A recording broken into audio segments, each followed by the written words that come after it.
both mics, right? We're hearing Live them. streaming and recording. They're both here. You gotta make sure that's not orange. If that's orange, then We need a new battery. This is no color at all. that's just, you know, to trust that Okay. on is on. As long as it's not This orange. is the video. When this is orange, you just press the button and it comes back over. Oh, okay. Hello, Tess. So we have to speak in both microphones. Right. Well, you have to actually go through the process of. Yep, got it.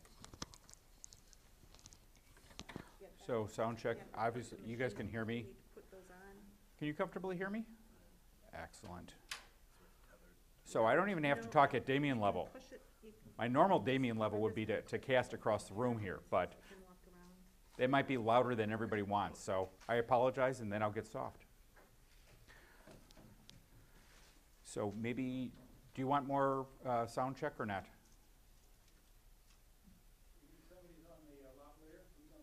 Damien is, I am. He's got both. I've got both of them on right now. So I'll keep talking up here. So what we'll do is we'll have the PowerPoints down here, and I will try and get them loaded. We might need to take a quick break between them. Okay. Mine is on Google Drive. Yeah, I'll try and download them again from live each time. Do you see the welcome screen? Oh, I see what you're saying. It was also in the Google folder. Is it a newer one, or did I pull it down already? Newer. Okay, then, Did you see Christopher's folder? It's got 3 documents in it. not yet. I'm.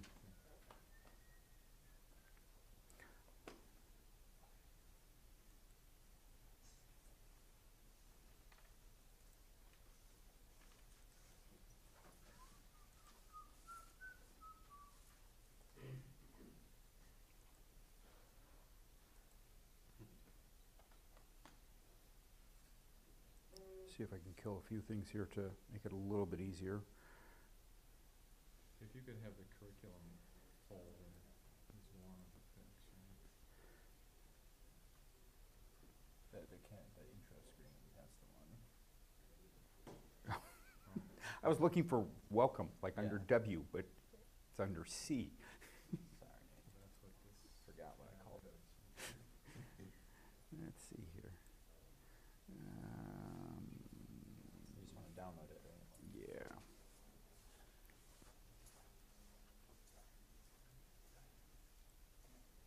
Sorry, I'm going to be really obtuse in this because anybody left-handed?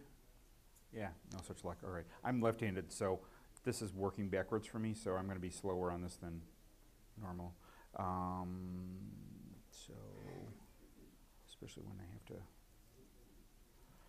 Okay. Anything wrong with just directly accessing the document from the folder? Yeah, it plays it in Google Slides instead of PowerPoint, and if it was developed in PowerPoint, it's going to be a little bit wonky and not as full But if it's screen. developed in Google, okay, so I can do that. And then again, if there's Develop any, yours in Google Slides? I just kept it simple. It's just a Google Doc. Okay. Yeah, that should be fine. Let's do a little set change. I feel like no one's gonna sit. You can move that whole table back. Let's move the whole table. Okay.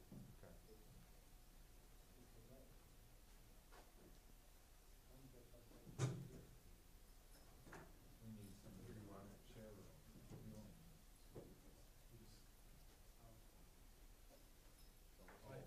Well, folks, bear with I us know. just a little bit longer. We're getting our PowerPoints all set up here. Let me know if you need help. Thanks.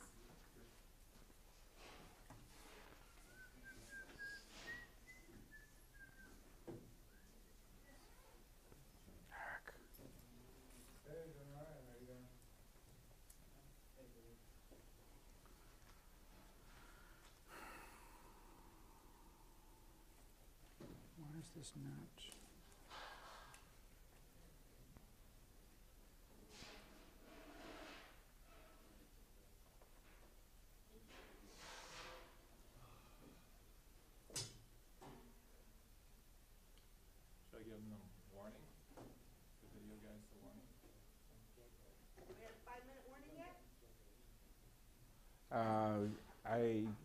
Ask me again in a minute, please.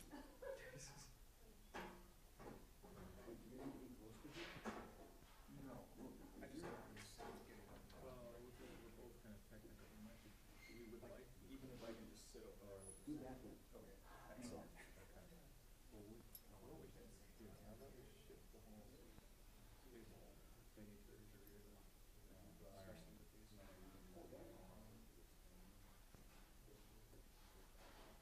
these. The alternative is, yeah. Sure, we would just shift the table over. Why don't we just write that?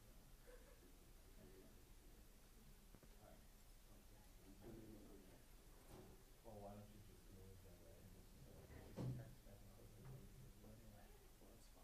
I'll do that. Because it's awkward.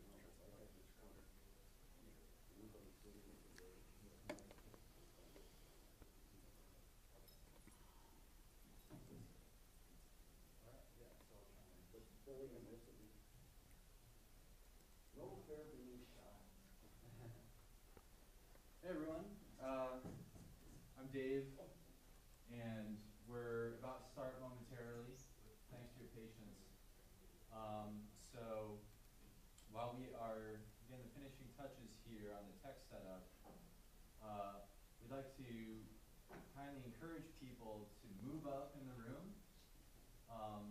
We are going to be live streaming this and filming it, and right now the room looks pretty empty because we've got all these empty chairs over here, so it looks like there's like 3 people.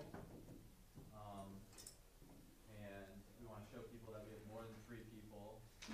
So someone wouldn't mind sitting right here next to Bruce. No,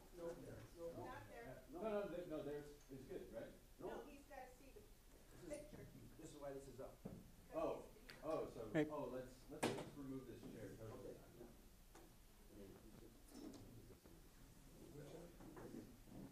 Sorry, I totally misunderstood that.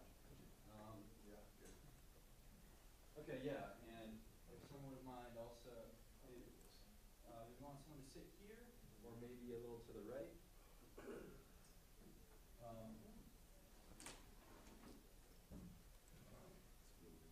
Does that make sense to have someone here? Well, that would be fine. That would be good? All right. That would be best. This is a great seat right here. You've got, excellent sight lines. Sold.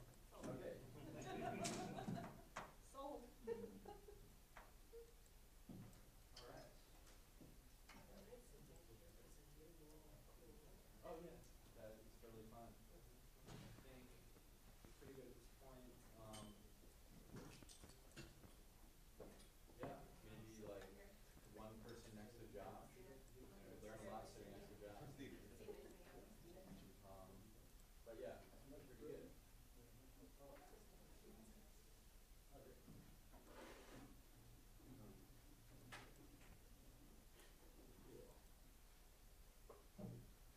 Another little housekeeping thing, if you wouldn't mind setting your cell phones off, turning the ringer off.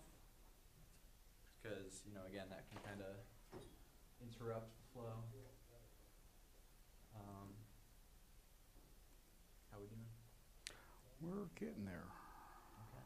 I am having a hard time running this left-handed, or right-handed, I guess, is more importantly. And it seems to give me some sort of issue with downloading. Issue with downloading.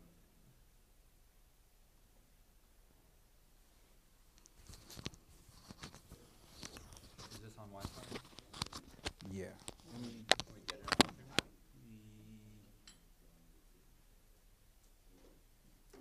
Yes, if we've got an extra cable. Andy? Do you have another unit here? Okay, if you could get that from via internet.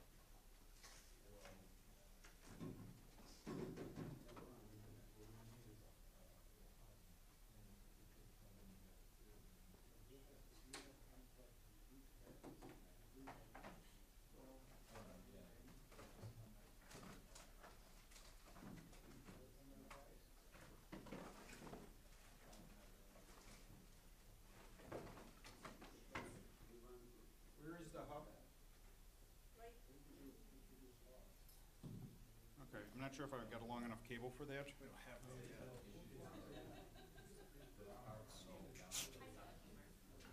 Good, good. I'm glad somebody does. You will have to, you will get it all day whether you want it or not. If you want, I have my phone up as well.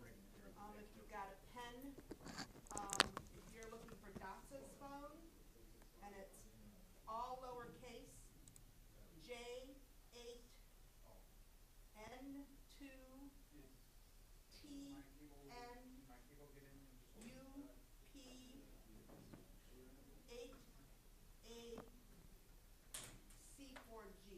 So that's another alternative. Make sure that your email is legible on the sign-in sheet. We will email you the entire packet of all of the information that you didn't get handouts on today because we didn't print them out.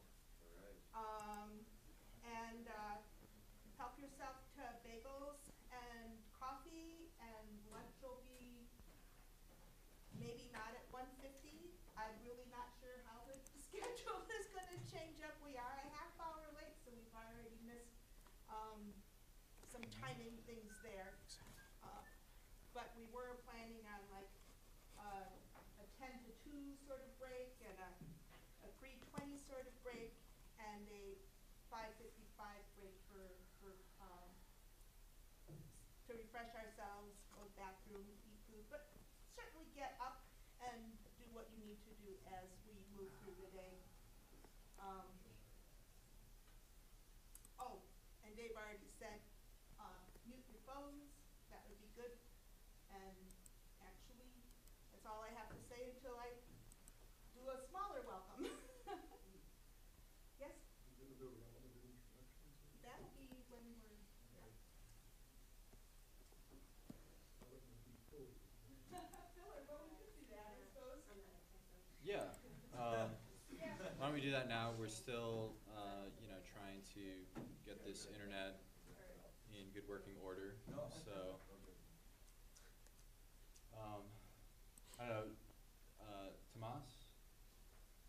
You wanna lead the introductions Sure. here? Yeah. Thanks.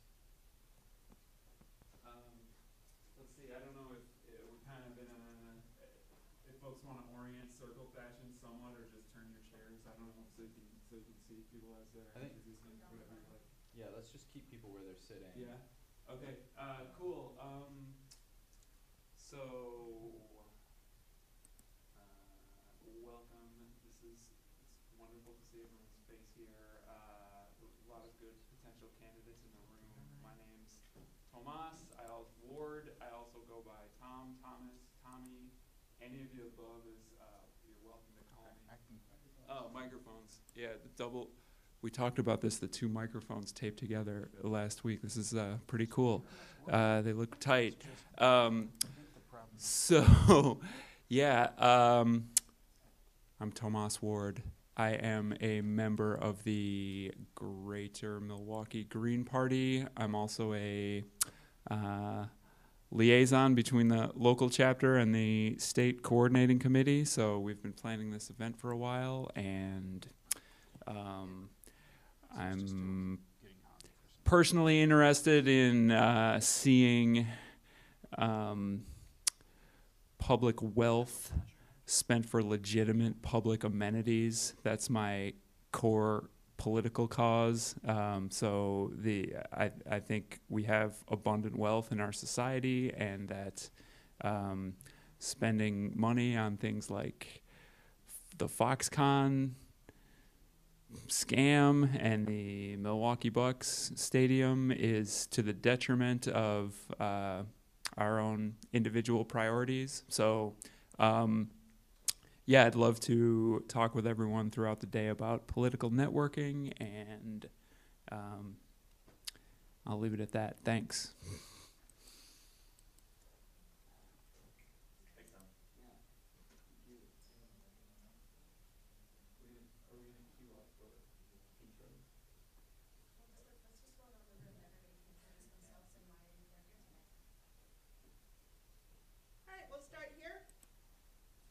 You want to introduce yourself?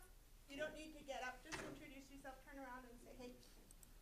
Hi everyone, I'm Steve Wiesner. I'm from Waukesha, Wisconsin originally. I've lived in southeastern Wisconsin my whole life. I'm 31. I live in Waterford right now. I was telling Eric, my buddy that I just met,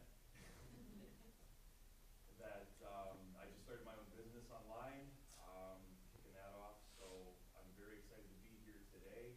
I'm glad that we're putting on events that we can educate everybody to be more communicative. I think we're losing that sense of being with each other and being able to talk. Everybody's on their phones nowadays, and sometimes we drive around at night on a beautiful Saturday night. Everybody's inside, nobody's outside talking. I think we need to bring that back. So I have a lot of different thoughts about how we should progress as a society, and that's why I'm here. I want to make a difference. Thanks. Eric? Everyone, I'm Eric Schiller.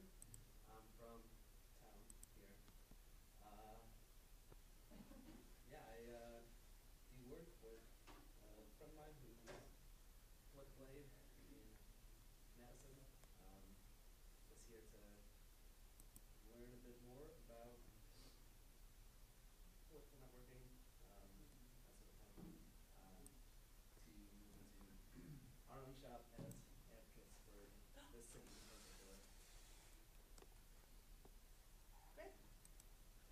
Hi, I'm Christina. I'm campaign managing for Randy Yorkshire, who's running for Congress in the 12th District of Illinois as a Green. So I'm here to hopefully pick up some skills relevant to that. Great. Josh? Christina, where is the 12th? The 12th District is in Southern Illinois. Thanks. So it's just south of, everywhere south and west of St. Louis. Well, I'm Josh. I am the chair of the Elections Committee for the Wisconsin State Green Party. What really got me into politics and stuff is seeing all the corporate money that keeps going to the two corporate parties. And unfortunately, you know, they're shutting out the voices of the people, and only people with money are the only ones with influence. And I want to bring more of the power to the people. Currently, I am working in CD1 with a candidate who will be running for Green, running as a Green, and hopefully getting the endorsement of the State Green Party. I've worked with several local campaigns as well, and I'm hoping to learn more today. Hi, I'm Tiffany. I'm on the state coordinating council for Wisconsin for Youth Caucus. So anybody under the age of 35, you qualify for the Youth Caucus. And yeah, I've worked on several campaigns behind the scenes, and I'm just interested in learning more and how I can help the different candidates I'm working for. My name is Tom, and I am involved in politics in a lot of ways in different areas, mostly environmental. And like you others have said already, that I'm a bit perturbed about the effects, the influence of money on campaigns now. Since Citizens United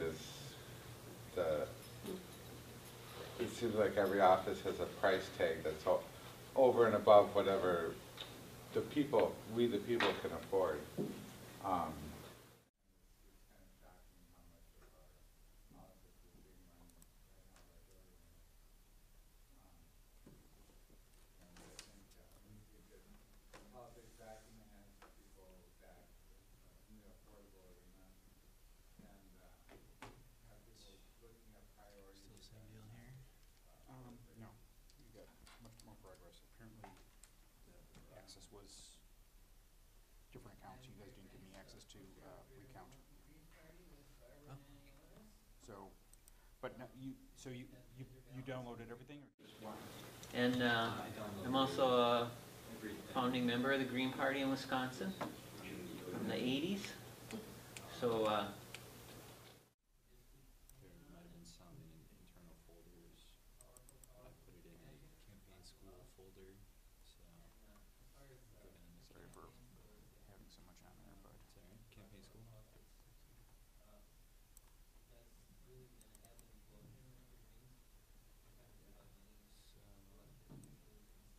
wait a minute. Let me, before I open this up, I want to kill these other ones here because these are old ones.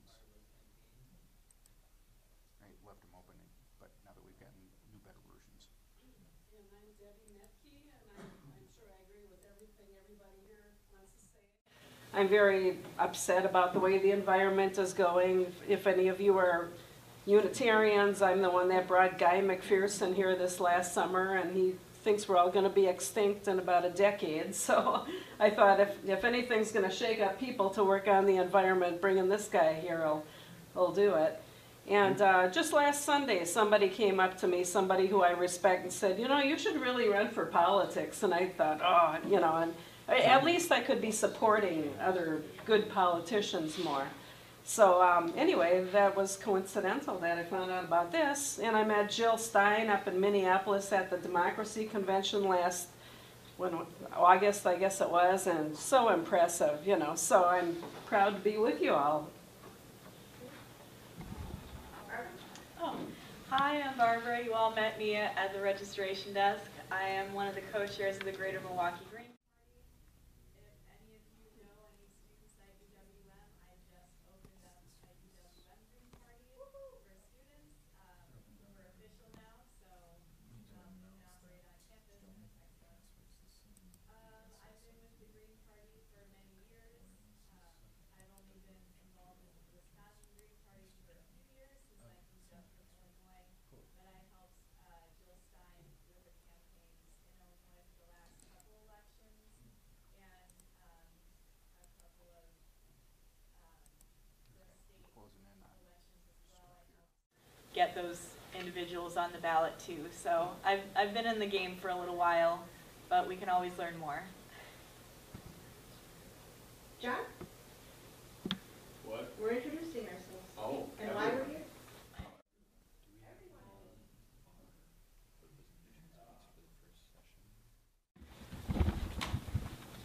That might do. Yeah, Okay. good. I'm John.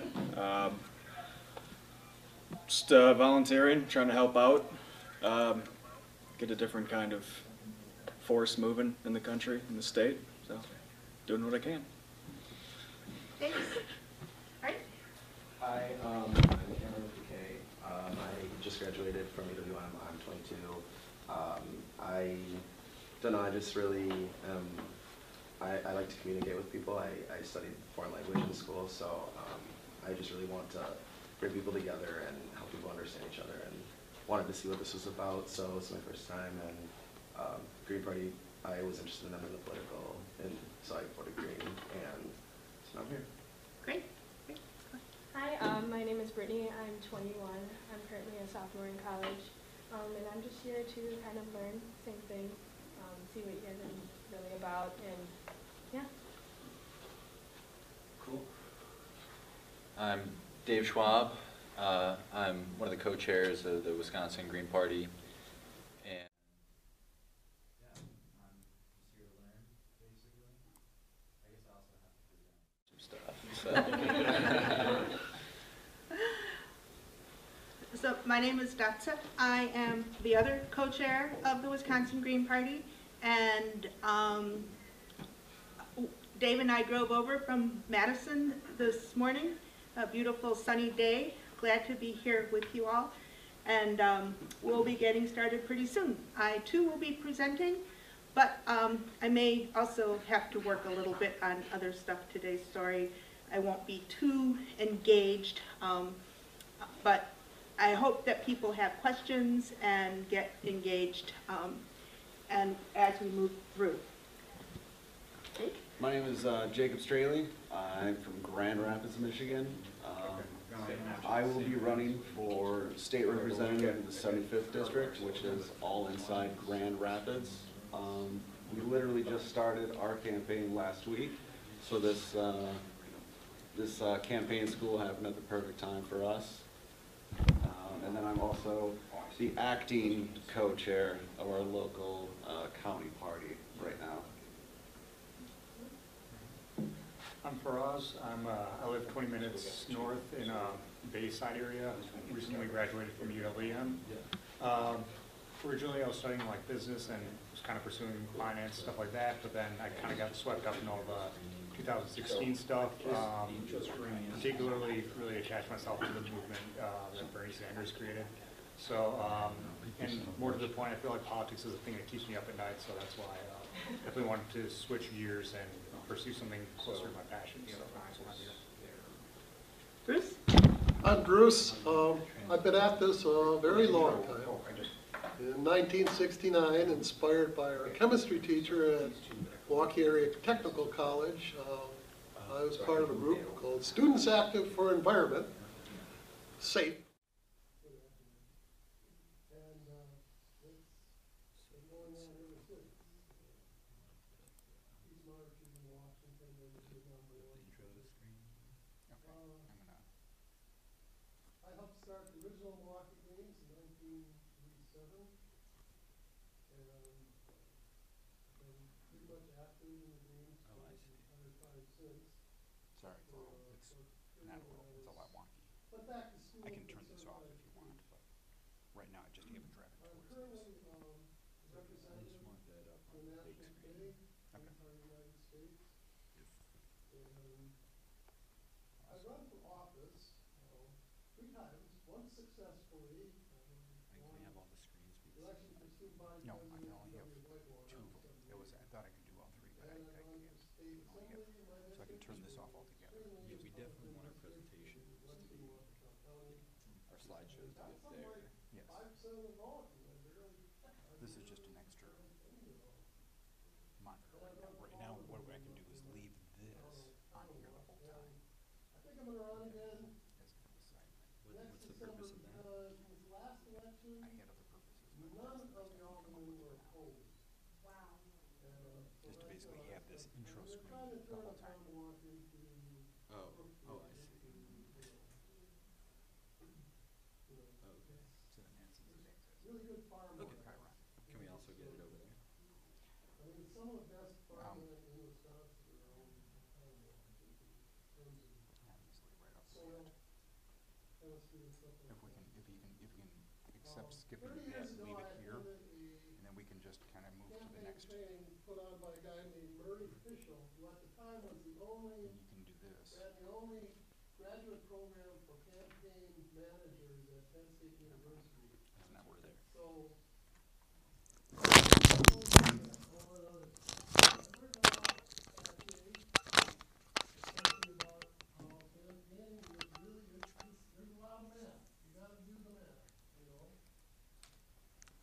and I'm here today because I really want to find out how things have progressed in 30 years in terms of campaign management.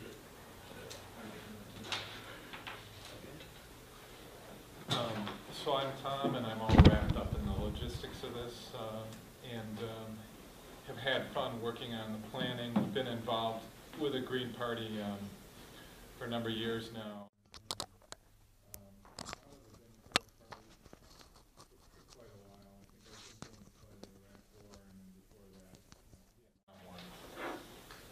One announcement, we do have wireless working. It's a strong signal.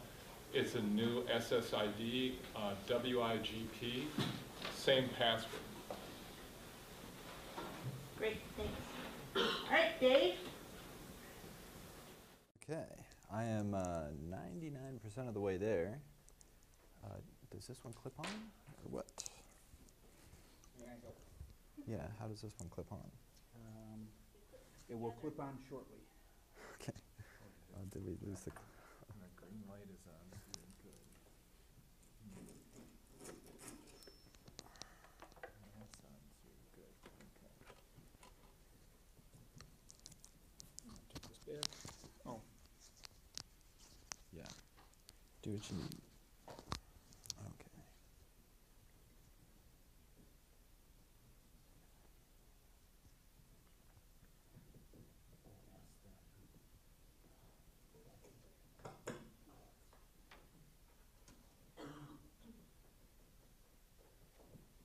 Yes.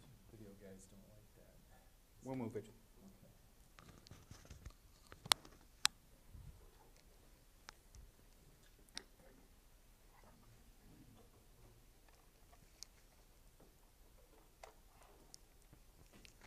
Okay. Can everyone hear me all right? All right. Cool. Well, welcome everyone. Thanks for coming. Thanks for everyone who worked on the Green Campaign Training School, and we'll give you more detailed shout-outs later. But right now, we're a little behind schedule due to some technical difficulties, but thankfully we have some tech wizards, a lot of tech wizards in the room, so we got through it. Yeah, so before we start, just a little bit about what we're attempting to do here today. So again, my name's Dave Schwab. I'm a co-chair of the Wisconsin Green Party, along with Dotsa Zeps. And basically, all of us are here, and we just heard why people are here. And we agree with the vast majority of Americans that our political system is broken, and that we desperately need to do things differently, to avoid economic, social, and ecological crisis. Fortunately, we have the Green Party, which is a growing national and global movement, grassroots movement for peace, justice, democracy, and ecology. And unlike any other national party in the United States, we don't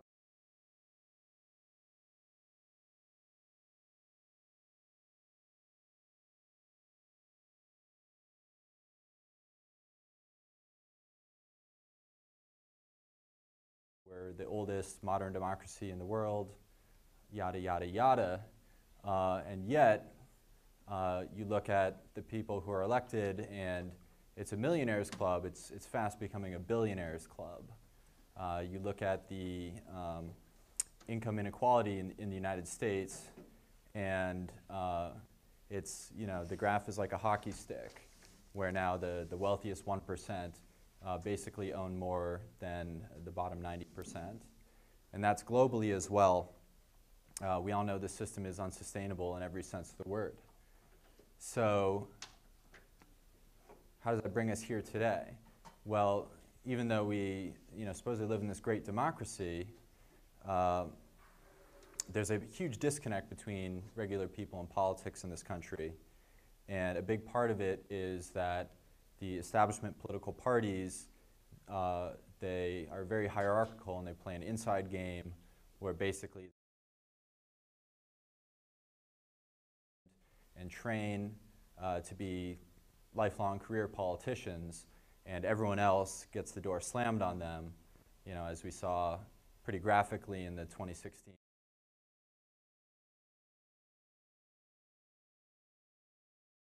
We start by empowering regular people to run for office, to be a part of the political process, and to learn the basic skills that it takes to run for office, to be part of a campaign, to support someone who you believe in, and by doing that, to start to break down this broken political system and build a new one that works for all of us.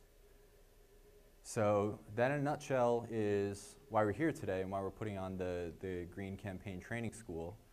And we are live streaming, we're recording this. So in addition to everyone in the room who, as we've already heard, we've got people coming from many different states and people making a long haul to get here, but we also hopefully have people watching from around the country. And yeah, so the videos that we create today and the materials that we create today, we're not going to lock up and give only to our exclusive hand-picked candidates. We're going to crowdsource them and say, we want people to run for office who believe in peace, justice, democracy, and ecology. So yeah, and just a couple notes. So people probably will have questions during the day. We want to keep things moving quickly. So if you have a question, please write it down and try to get it to one of our Wisconsin Green Party people who we've already pointed out, such as Dotsa, such as Josh, such as Barb. And we do want to make sure everything is clear. At the same time, we want to make sure that we are able to get through our agenda for today.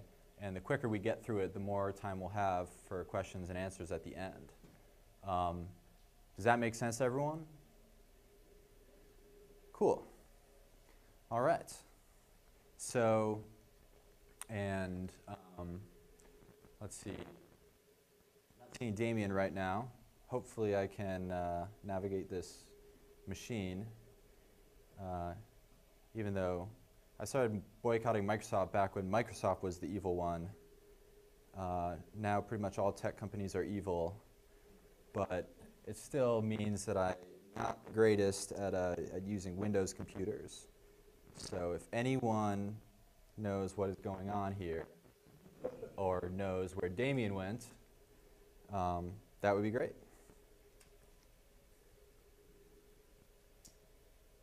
Where do you go to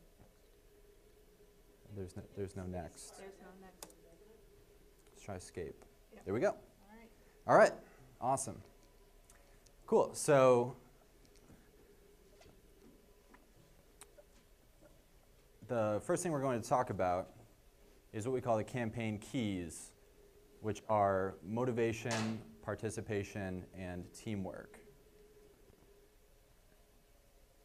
All right, so first question is, who is this training for? It's not for politicians, right? They already know this game.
Might be able to invest less than $1,000 personally.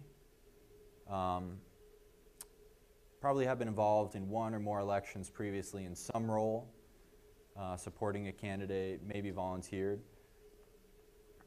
And maybe most importantly, the candidate is developing leadership skills by doing, not by commanding others.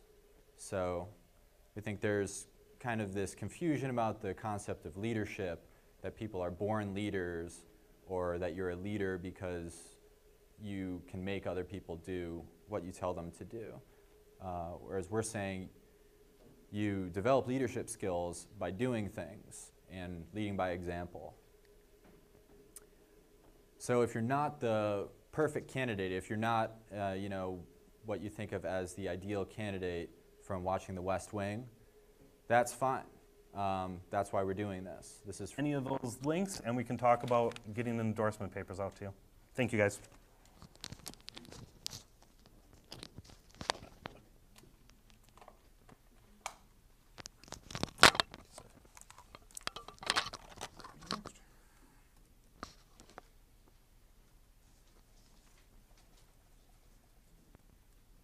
Can we be sent this PowerPoint?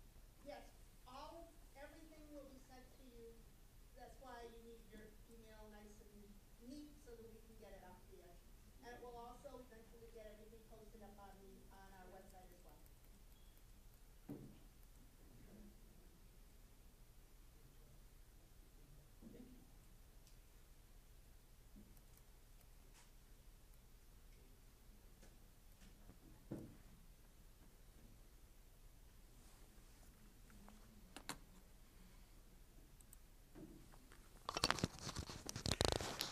So we got another presentator. Let's get him set up.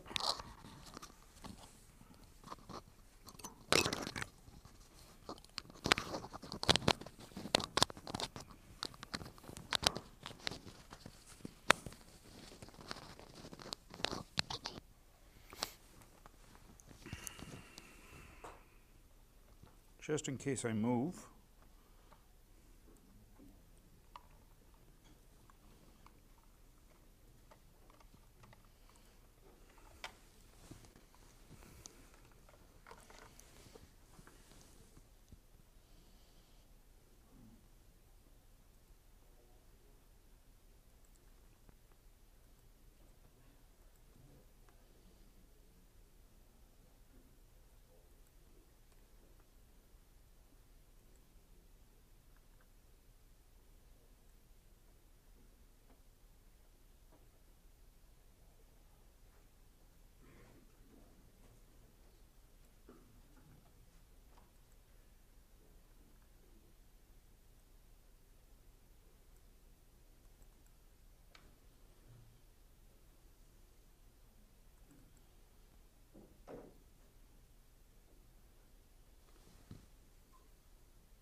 So welcome everyone, and thanks for listening here.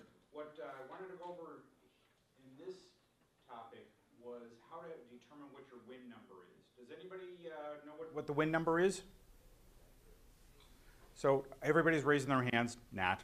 But I will actually ask more questions. So everybody wake up again, get ready to be interactive again here. The idea is basically with a win number is how many votes do you need in the race that you're running in order to win?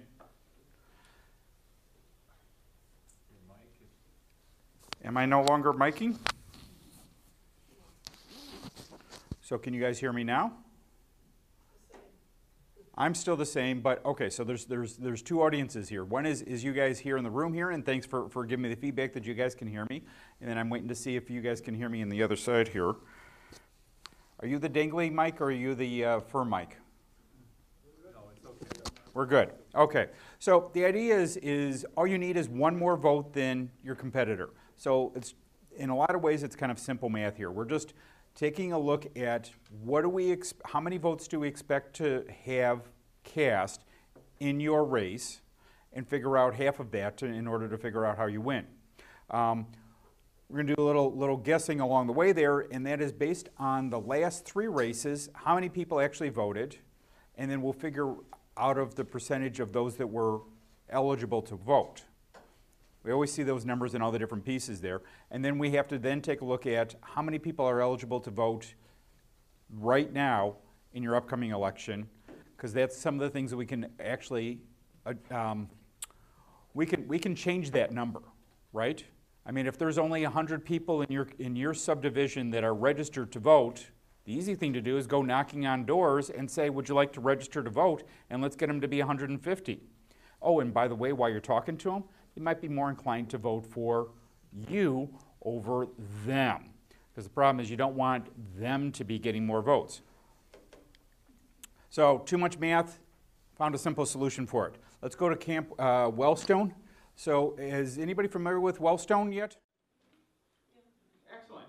So, Wellstone was a senator, Paul Wellstone, up in Minnesota, very progressive, and ran a very diligent grassroots campaign the first time through, worked very hard on it, was actually reelected along the way there. Unfortunately, he passed away in an airplane crash, him and his wife. And so they set up a foundation for him to continue his legacy. So they've got a variety of different tools online. They run classes and everything else for progressives. Of the different parties as well too. So one of those resources is the actually literally a win calculator. So you basically just throw your numbers in there and you're done. Well, all right, there's a little bit more effort than that. So let's go through what the win calculator is. First thing is you need to go through and figure out what is the voter turnout of the last 3 similar similar elections to what you're running for. So if you're running for senator, you're going to have a different kind of number than if you're running for township coordinator or township supervisor. So you need to be able to take a look at that. And that also is going to be varied based on when those elections are, because some of those are going to be at the same time as the presidential election. You're going to get a much higher turnout. If in the state of Wisconsin, where more of those local elections are held off days than the big elections, you're going to end up with a much lower turnout. That makes it easier for us first-time candidates, because the biggest thing that we have is we need to go find a few hundred friends to go and actually vote for us. That's a lot easier than trying to find thousands of people that we have to convince and persuade. So we'll go through this.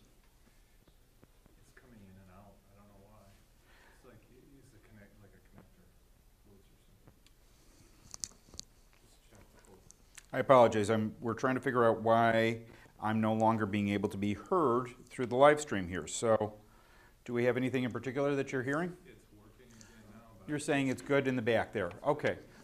But why it's going in and out, I don't know. Okay. So we will try, I'm guessing maybe there's some RF interference, so I'll try and put this out a little bit more that way and see, but it looks like they're working in the back there. So I apologize for the interruption. So again, on this website, I'm just going to kind of walk through here. You find out the three most similar last elections, to use that as a basis to figure out when people are actually voting and how often they are voting in that type of election. Then you need to go back and figure out how many people are registered to vote currently in the race that you're in. And how would you do that? Anybody got an idea? Go to City Hall and talk to the clerk. So one way is to go down to City Hall and talk to the clerk. What's another way? Google. Google is another good solution. Actually, it's a combination of the two. So Google is going to give you lots of answers along the way there. But the one thing that City Hall won't tell you is if you're running for county board supervisor, you need to go to the county clerk. So you need to find out who's the clerk or multiple clerks that are in charge of the elections that you're looking to run in. And then you need to ask them how many people are registered to vote. So exactly right on task is you're going to go down to your city clerk, and then you may even go down to county clerk as well too. Plug it into this magic calculator here. It's not real complex math, but it basically comes back and tells you how many votes you're going to need to win. So one of the other spots to do, depending upon what race you're in, so for example, if you're running for state legislator, you might need to go to the Wisconsin Elections Commission. They're going to have all the numbers you need, as well as the links to they're going to have links to many of the numbers you need, and the ones that they don't have, they will have the links to. They're actually a very good site in a lot of ways. They put stuff up there very quickly as soon as they get it.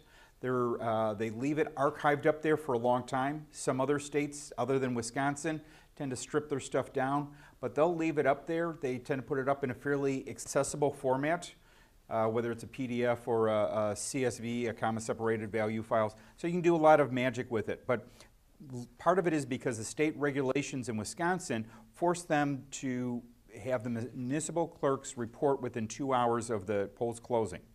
So in there, and I apologize if you can't see it as clearly, but the bottom is the link actually to them. So it's elections.wi.gov/clerks/directory/county websites. That's where to go through and find the individual county websites as well too.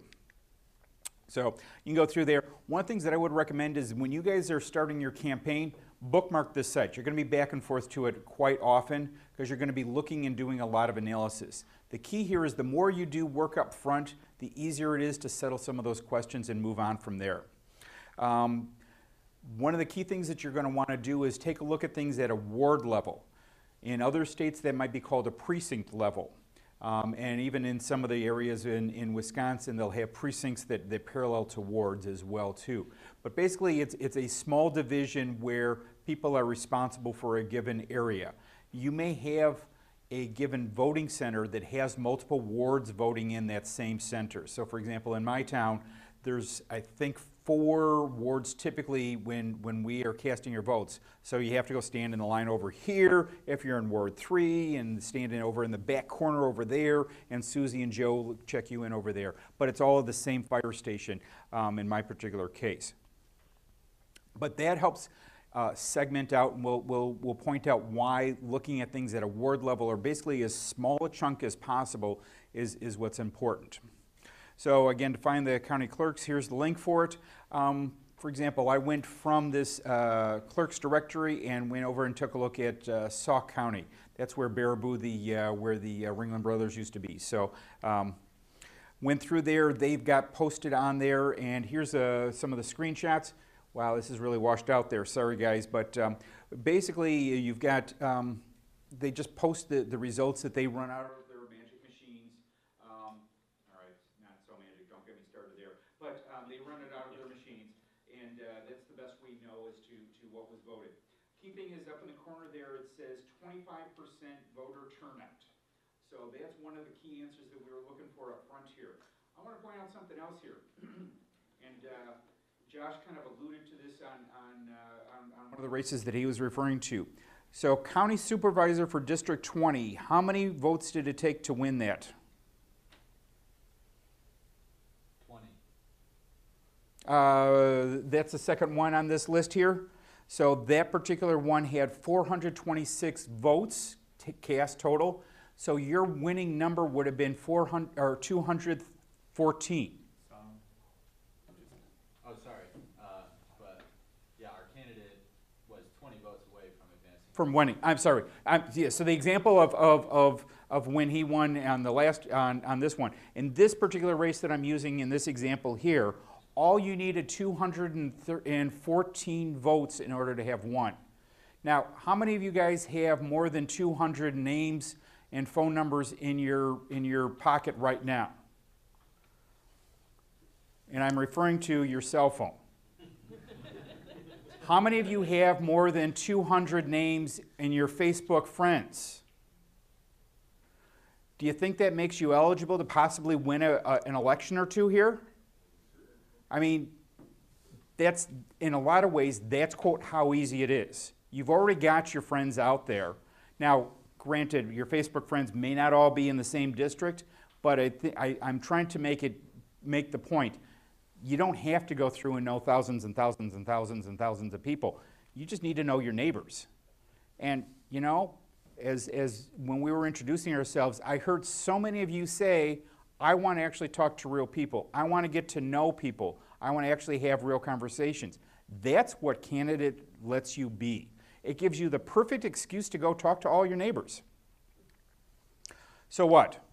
So one of the points is to why we're going through and figuring out what your win number is the idea that regardless of all the stuff you're going to do, you know, whether it's make this magic platform that Dave's going to help us out to design, and running your campaign, and setting up yard signs, and getting bumper stickers, all this stuff, you need to be able to basically do is figure out how to deal with the limited resources you have in your campaign, because there's just only so much time. And here's the reason that I'm standing up here. I want better government. So I'm assuming that if you guys are willing to go through and put in the effort to go through and run for this race, you're probably going to be a better executor of government than so many of our people that have been, quite honestly, they may have been sitting in that job for way too many decades. And so it's time for us to go through and help them move on to a better job, and we'll help do their other job because we've got more passion, we've got more understanding of what's happening, and we got more understanding of how it impacts us. So let's all go through and run that. So how many votes? One of the key things that we're talking about on the win number is how many votes, I'm sorry, the next part of once you've figured out what your win number is, now you have to figure out what your deficit number is. And basically your deficit number is when you go through and say, as of today, how many people can I count on to A, go out and vote for me? Those two pieces. How many people can I get out to go vote and that will vote for me? Because we know I've got a whole bunch of friends. And anybody have any friends that didn't vote last week? Wow, you guys have awesome friends. I want to meet all of your friends if they all voted last week. Because I'm thinking a few of them didn't quite make it out to the polls last week. So what we're then doing is we're taking the win number, we're taking how many of them are going to vote actually at the polls, and figure out what the difference between those two. And that's how many votes we have as a deficit. So again, that 214 votes, if you know that you've got 50 people that will vote for you tomorrow, or actually show up at the poll the next time that we actually cast a vote, how many votes are you short? You're short 176. So that's the number that you're now driving towards. You now have to go through and figure out, how do I get another 176 people to vote for me? Now, maybe our math isn't exactly precise, especially when you get bigger numbers. You know, when you get a small race where it's 214, it's pretty easy. But when you start getting into thousands, there's some rounding errors.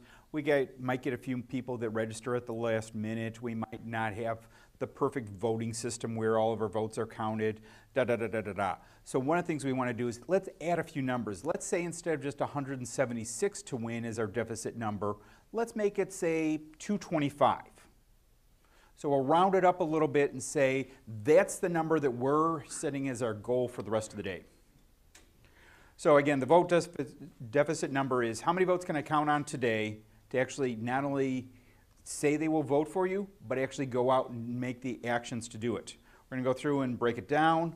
We're going to subtract that, go through, pull all the pieces together.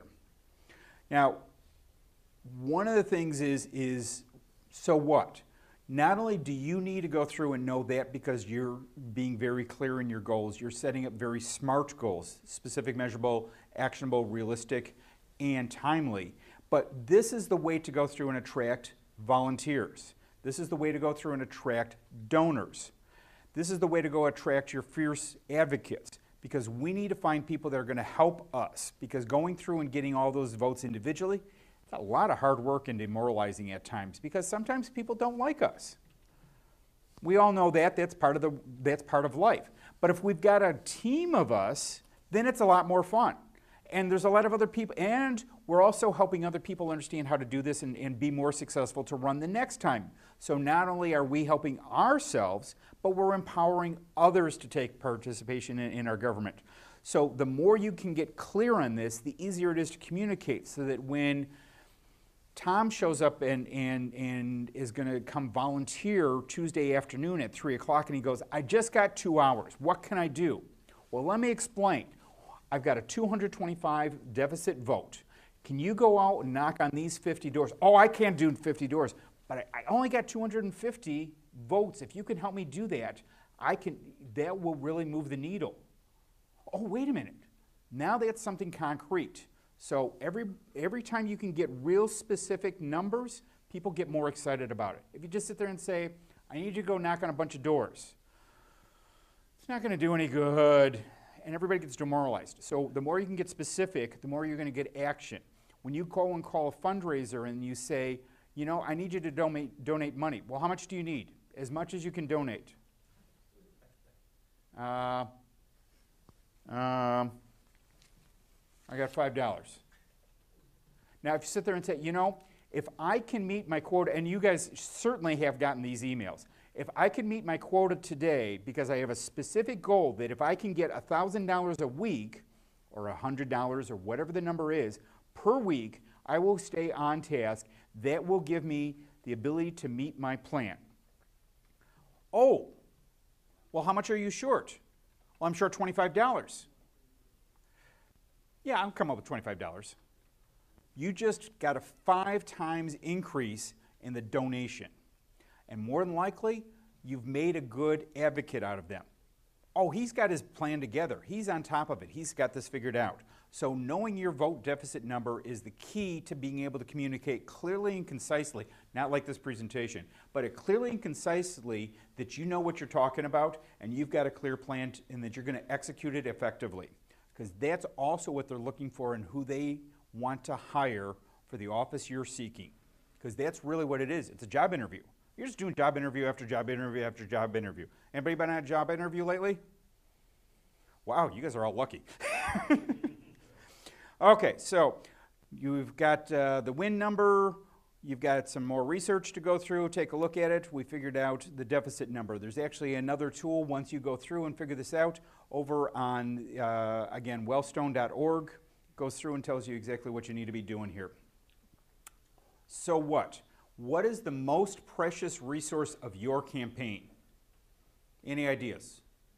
What was the most precious resource in your campaign? Yeah. People I knew that could talk it up. Okay. People that you knew. What was the most important resource on your campaign? Time. I gave you some big hints here. Because the one thing that, you know, I mean, I can go back and get another $1,000 for that mayoral candidate. Will it help? Why? Because the election's already done. You can't replace it. Once the time is gone, it's gone. So the key thing that you most importantly have to pay attention to is time is your most essentially commodity. You can always get more money and ask a few more people.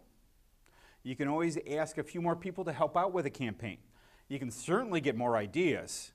Certainly we've found more ideas than you can shake a stick at how to solve the problems. But time is the one thing you can't replace. So, fundamental strategy on key campaign, and I'm kind of rolling across into the next section here as well too, but is when you go through and take a look at how you're going to go through and design your campaign plan, you're looking at 3 people. And it's just a way of kind of framing it, but you've got your saints, you've got your sinners, and you've got your savables. So the premise is that people who think and vote alike tend to live near each other. This is not so much if you're dealing with a very small geographic area, but if you're dealing with larger areas, again, a county seat that's an open seat as opposed to just a small ward. You're going to find that certainly there's more progressives in one part of town, and there's going to be certainly some conservatives that tend to hang together in this other part of town. It's just how things work, right? I mean, has anybody not noticed that certain people tend to think and they tend to live in the same part of the area? Or at least those are the people that are more active and involved in the community. So there may be just as many people that aren't alike, but they usually tend to get quieter, and you can't really hear what they're thinking about. And you know, they might not be willing to go to the voting polls because statistically that's what happens. They don't vote as much. So people tend to vote alike. So the other key thing that we've got here is you've got a limited amount of time. You also have a limited amount of volunteers. Anybody have an unlimited budget? Nobody's answering on that one either. So because everybody's got a limited budget, even some billionaire that ran for office. That happens all the case here. You can always, so what you want to do is figure out where do you most effectively spend your time. What you want to do is spend your time with high support, low turnout areas. Why? Because you can get more people to turn out in those areas.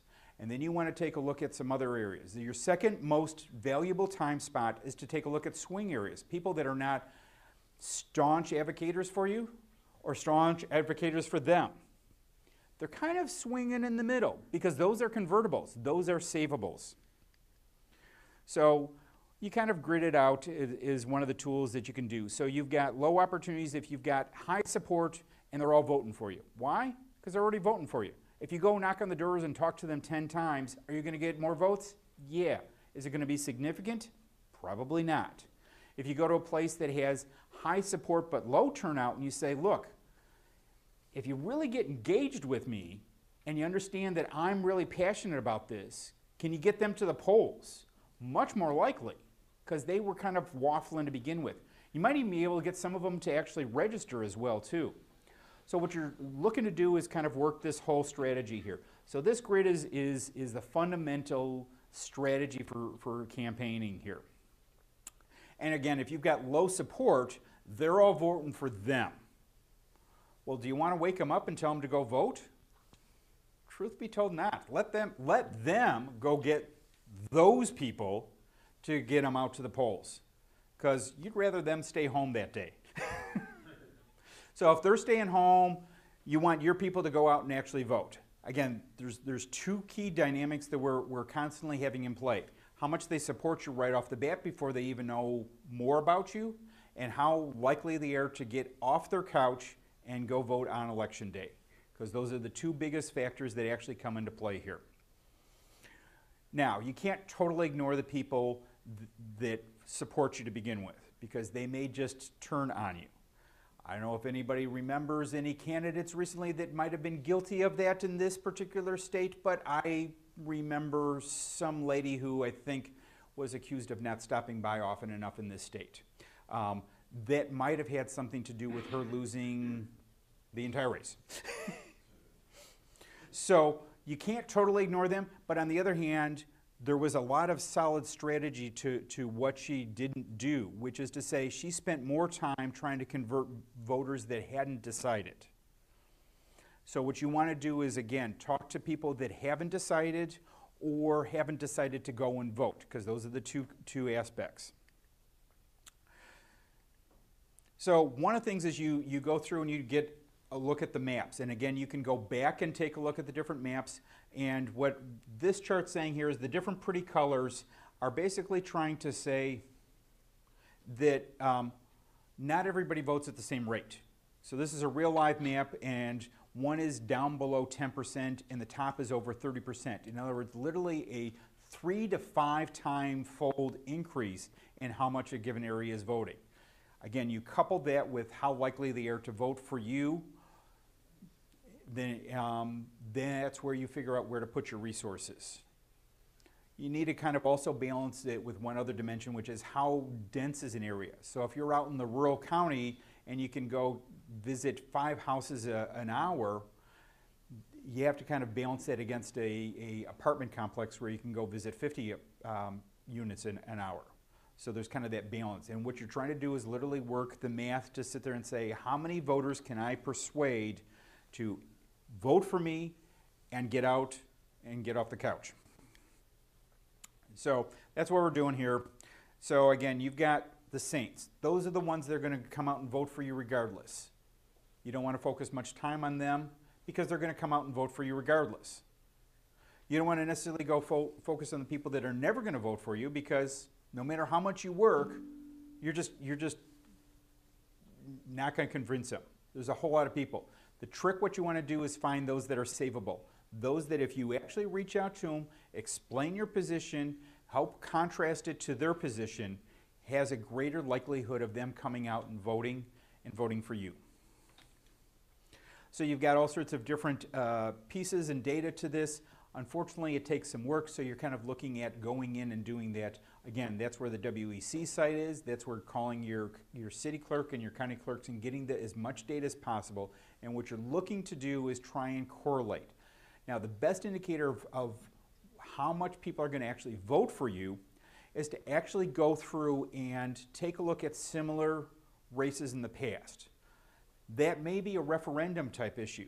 So again, if you're supporting clean water as a county supervisor, maybe what you want to actually do is take a look at how did people vote the last time they were trying to go through and have a vote to prohibit big agricultural farming that was draining into the water table.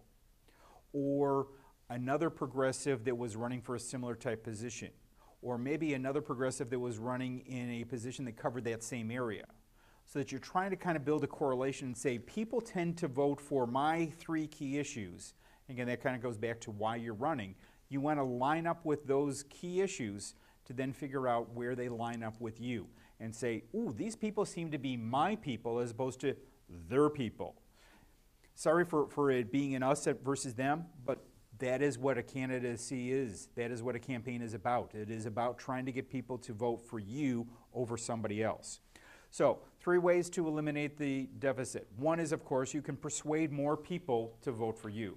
The second thing is you can improve the voter turnout of your base. And the third one is to improve the number of people that are eligible to vote and likely to vote for you.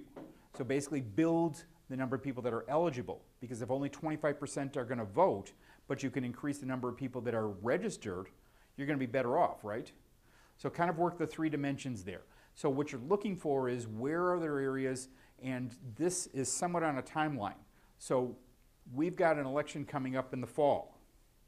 seems kind of hard to go out and necessarily talk about, you know, what are you going to do in the first Tuesday of November? What are you going to, and people are like, I don't know what I'm going to do the first Tuesday of next week.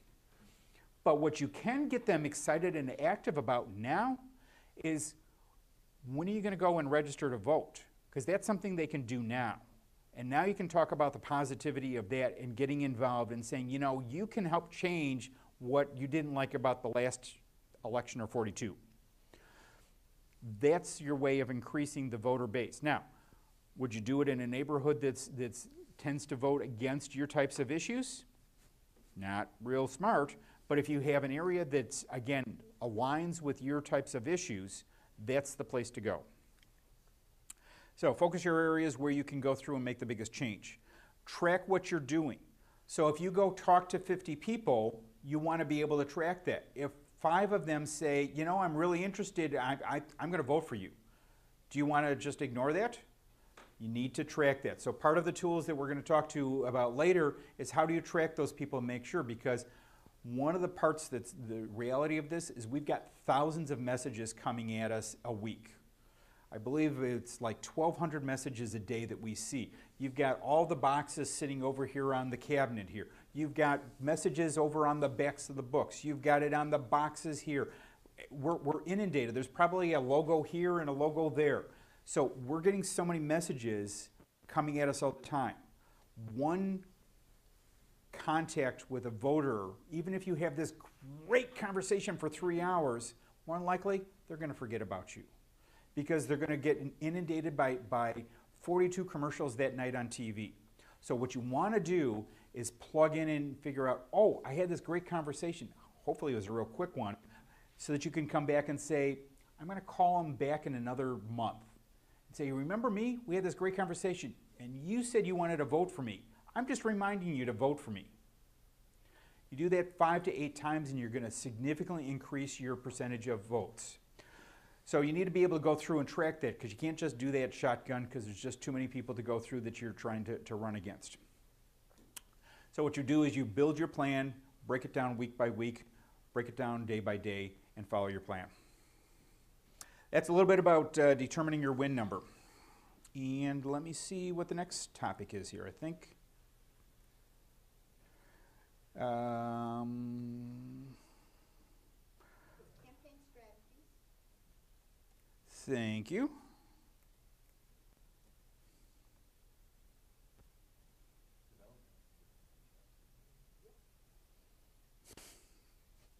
Thank you. You saved me another 2 minutes of figuring out where I was looking for. I like when we work as a team. Isn't that fun? Yeah. You guys can actually say, so everybody stand up for just a minute here. While I finally get this thing to open up here. And everybody to your, say hello to the person to your left.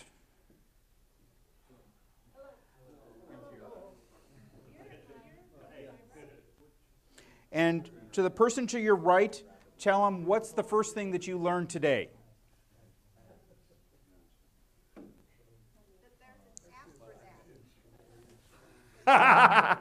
There's an app for that.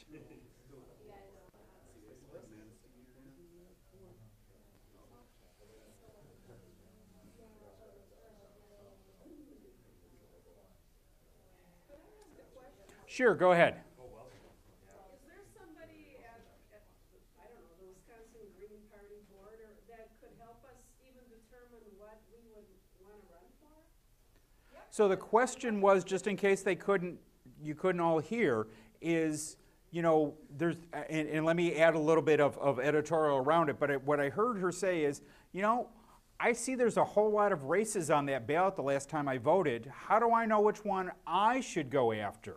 Because it's kind of overwhelming.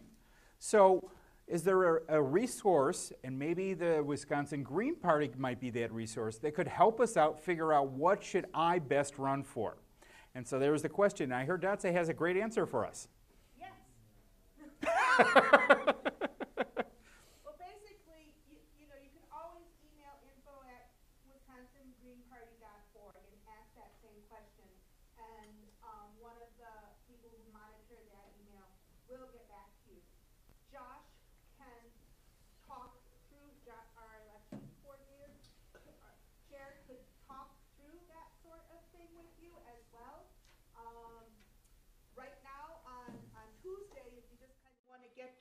your feet wet on environmental issues, every single county has a meeting on Tuesday night where you can be elected to the Conservation Congress. That's Monday, I believe. Monday, isn't it the 9th?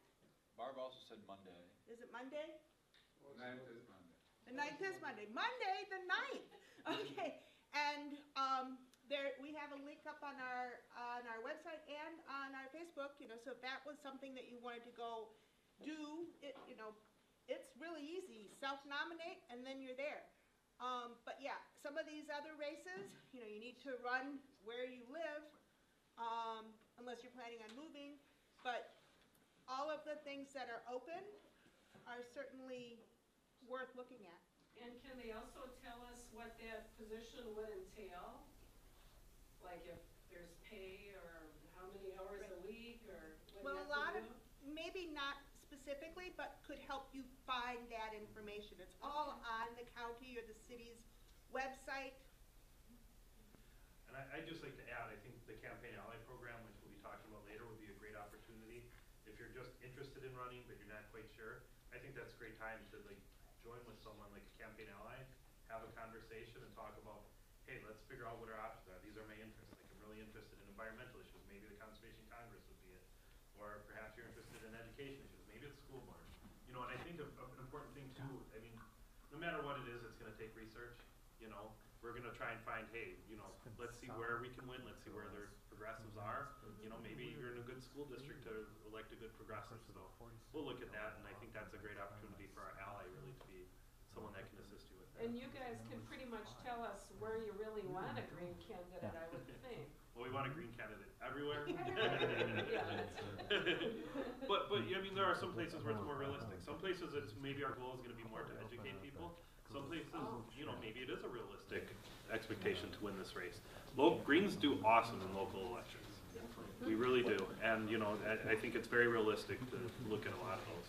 When does the petition period start for? We'll talk about that later. Yeah, we'll get to that. Awesome leading question there to ask when is, and we've got just the right presentation. So I really appreciate you asking those questions. Info at wisconsingreenparty.org was the key answer behind there, along with a lot of other great resources kind of explaining that Josh is going to be kind of the spearhead and the anchor for that, because we've got a whole lot of interesting things. And it was a great reminder that literally one of the things to remember is that there's so many opportunities to actually get involved in government at all sorts of different levels. I showed up to one meeting in my town, and they basically, because I stayed the whole time, they're like, do you want this position? I mean, just out of the blue, there was something happening in my neighborhood, and you're like, well, you didn't show up for the 10 minutes of your section. You seem to care. Bang, that's it. So that's typical in a lot of positions, and DOTSA reminded us that there is actually an opening happening up in the near future. So very exciting there. So what I want to do is take a look next at developing your campaign strategy here. We've covered some of these pieces here, so I'm going to kind of go through this. A lot of this I want to say I cribbed. I utilized, repurposed, integrated from the greenparty.org, which is the national organization that Josh was just talking about, from their campaign manual. I also took a lot of this from wellstone.org, and again, here's the resources. They've got an incredible amount of stuff. One of the things is they literally have 2 books that were written about how to go through and run your campaign. They also have sample campaign plans. They also have these tools that we were talking about earlier. Remember, what you need to do is just get one more vote than your competitor. So it depends on what the race is. That's not so hard. So a couple of things here. One is has everybody heard of the idea of a kitchen cabinet relative to a campaign? Okay, so great. I see a mixture of nods and of both directions. I'm glad to see that we're getting nods. That's at least an improvement in the interaction here. Keeps the muscles moving a little bit, kind of shake it out here. So what you're looking to do here is a kitchen cabinet is just a group that's your advisors. We seem to have something similar to that in our White House. Again, it's advisors that are giving their best opinion. one of the things that you really want to do is get different opinions, because you have this great perspective. You've got this great view of life. However, everybody else has got a slightly different point of view. So hearing those different ideas and hearing why you think something it should be one way may be perfectly right, but it may need to be tweaked as to how it's presented. It may need to be tweaked to understand that you need to look at it through all the different ways here. So it's a good way to have a kitchen cabinet to basically kind of do a reality check, to keep an eye on reminding you that time is passing, because, as Tiffany pointed out, our most valuable resource that you cannot replace is time. Once it's gone, it's gone. That's a limited. Also, you've got a lot of other limited resources. So if all of a sudden you come up with this great media campaign, oftentimes a kitchen cabinet can take a look at it and say, look, that's going to cost you 110% of what your budget is. Oh, I can't spend more than 100. Well, what about this? Well, that's going to take 90% of my budget. Oh, well, I wanted to do something else with the rest of my budget, and I guess that doesn't work. So it's a good way to kind of do that. It's also a good way to make sure that you don't get too deep in the weeds on some of this stuff. Sometimes we get so engrossed in, should I go to this meeting or that meeting? Should I go through and knock on 16 doors or 22 doors? Or should I put a period? Or what color should I use on my flyers? And sometimes somebody's got to whap you across the side of the face and go, look, your objective is what? You've got to move your deficit number to 0. You're squabbling over something that's going to move your deficit number 3 or 4. Get off of it and move on something that's going to have a bigger impact on your deficit number. So it's a good way to remind you on what's the big picture. So again, Camp Wellstone, wellstone.org. Sorry, I keep referring to Camp Wellstone because that was my first introduction to the Wellstone organization. They actually put on a 3-day, 4-day boot camps on this whole thing. So what we're trying to cram in here into a short 1 day, they take a little bit more time, and that's kind of where some of my orientation on this is. But they actually have a sample plan on there. And they cover things like, what is the overview of the strategy? So that, again, not only can you read it and you've clarified it in clear communication so that when you talk to others it's clear, but you've also got a document that your kitchen cabinet can show up and have read. Because you know how wonderful it is to go to, anybody been to a meeting where everybody sits around and reads the documents for the first 45 minutes of the meeting? And you're like, wait a minute, I could have been doing this back in my comfy chair instead of in these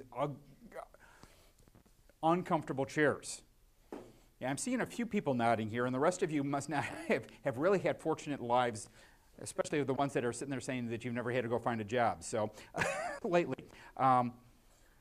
That's a really good way, and when you are getting better kitchen cabinets, they don't have time to do that. So they're going to sit there and say, look, can I squeeze this in when I've got 2 minutes here and 2 minutes there? If you've got these documents down in place, they will be able to be much more effective in giving you their wisdom. They're talking about targeting. So which wards should you be going after? Which blocks should you be paying attention to? What kinds of buildings should be you targeting? Campaign roles and responsibilities. You know, Susie is a great person, but Susie is really not the person that you want for tech. She's great in graphics, though. So maybe you need to move her over to graphics. Now, Billy is terrible in tech, and actually what he should be doing is he should be greeting all of your voters right up front, or I mean your volunteers, because he's a people person, and he really just doesn't understand the tech. So they can keep an eye on campaign roles and responsibilities, including some of the, sometimes people don't always get together and work well with each other. I don't know if you guys have ever heard of this, but not everybody gels perfectly. Sometimes there's different ideas that happen along the way there. Making sure that what is your message that you're trying to communicate? Again, making sure that you have a clear message that you are trying to talk to through the press, through your meeting groups that you're trying to do, through your individual canvassing, through your literature is so important that we're going to have Dave go through and spend a whole session on it. And he's put a lot of effort in numerous other campaigns, and he's going to share with us his best practices that he's found. You need to go through and map out how are you going to actually go through and have voter contact. It's great if you do lit drops. People go through and they'll give maybe 4 or 5 seconds to taking a look at that wonderful piece that you've gone through and made sure that you've had every single period in the right place and you've got the right colors. And people will pay milliseconds of time looking at those ads that you bought on cable TV. And at that VFW campaign that you went to, they're going to spend lots of time talking about how wonderful your answer was. But they will spend minutes and minutes and minutes talking to you in person when you show up at the door and you actually have a conversation, or one of your volunteers shows up. That's a place to make a personal one-on-one impact that people will remember. So how many of you remember everybody who's ever come and talked to you at your door as a campaigner? So I'm seeing a few hands here. So the rest of you don't remember anybody ever showing up at your door and actually saying, hi, let me tell you about why my candidate's better than yours? Interesting. Because usually a face-to-face conversation is what we're all looking for, and it's a great way to actually ask the real question, because it's like, you know, I see all this other stuff, but what about my personal issue? This is my issue that's important, and that's where you can actually get those conversations. Then, of course, the other part of that is you need to go through and do outreach to follow up with that. You need to come up with a finance plan. Again, we're going to do a lit drop that may need to have some money to go behind there. If we're going to do a phone banking and we need to go through and buy some phones or some cell time, we need to do that. If we're going to go drop some social media posts, then we need to go through and get a few dollars to go through the whole thing. Regardless of whether we've got we're spending a lot of money, if we're going to take in any money, we have to do the follow-up behind the scenes. So we need to make sure that we've got a clear plan as to how we're going to deal with money. In fact, that's so important.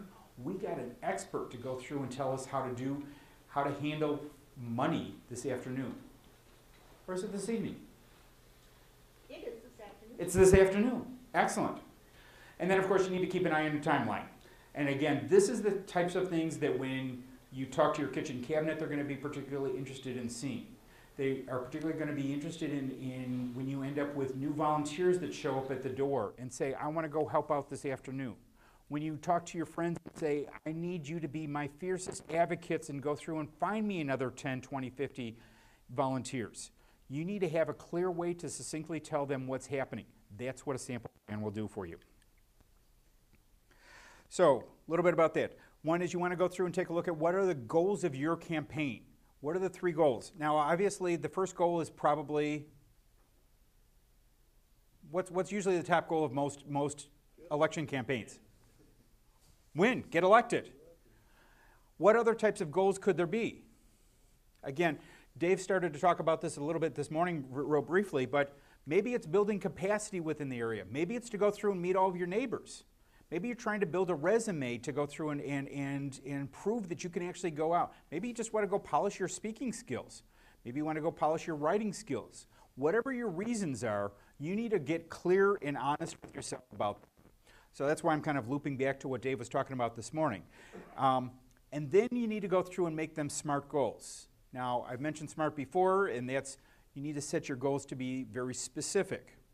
I'm trying to build capacity. Well, okay, that's kind of, did you build capacity at the end of it? Yeah. I'm better than I was before, and my dog Fido now knows how to fetch the literature. Not real specific, was it?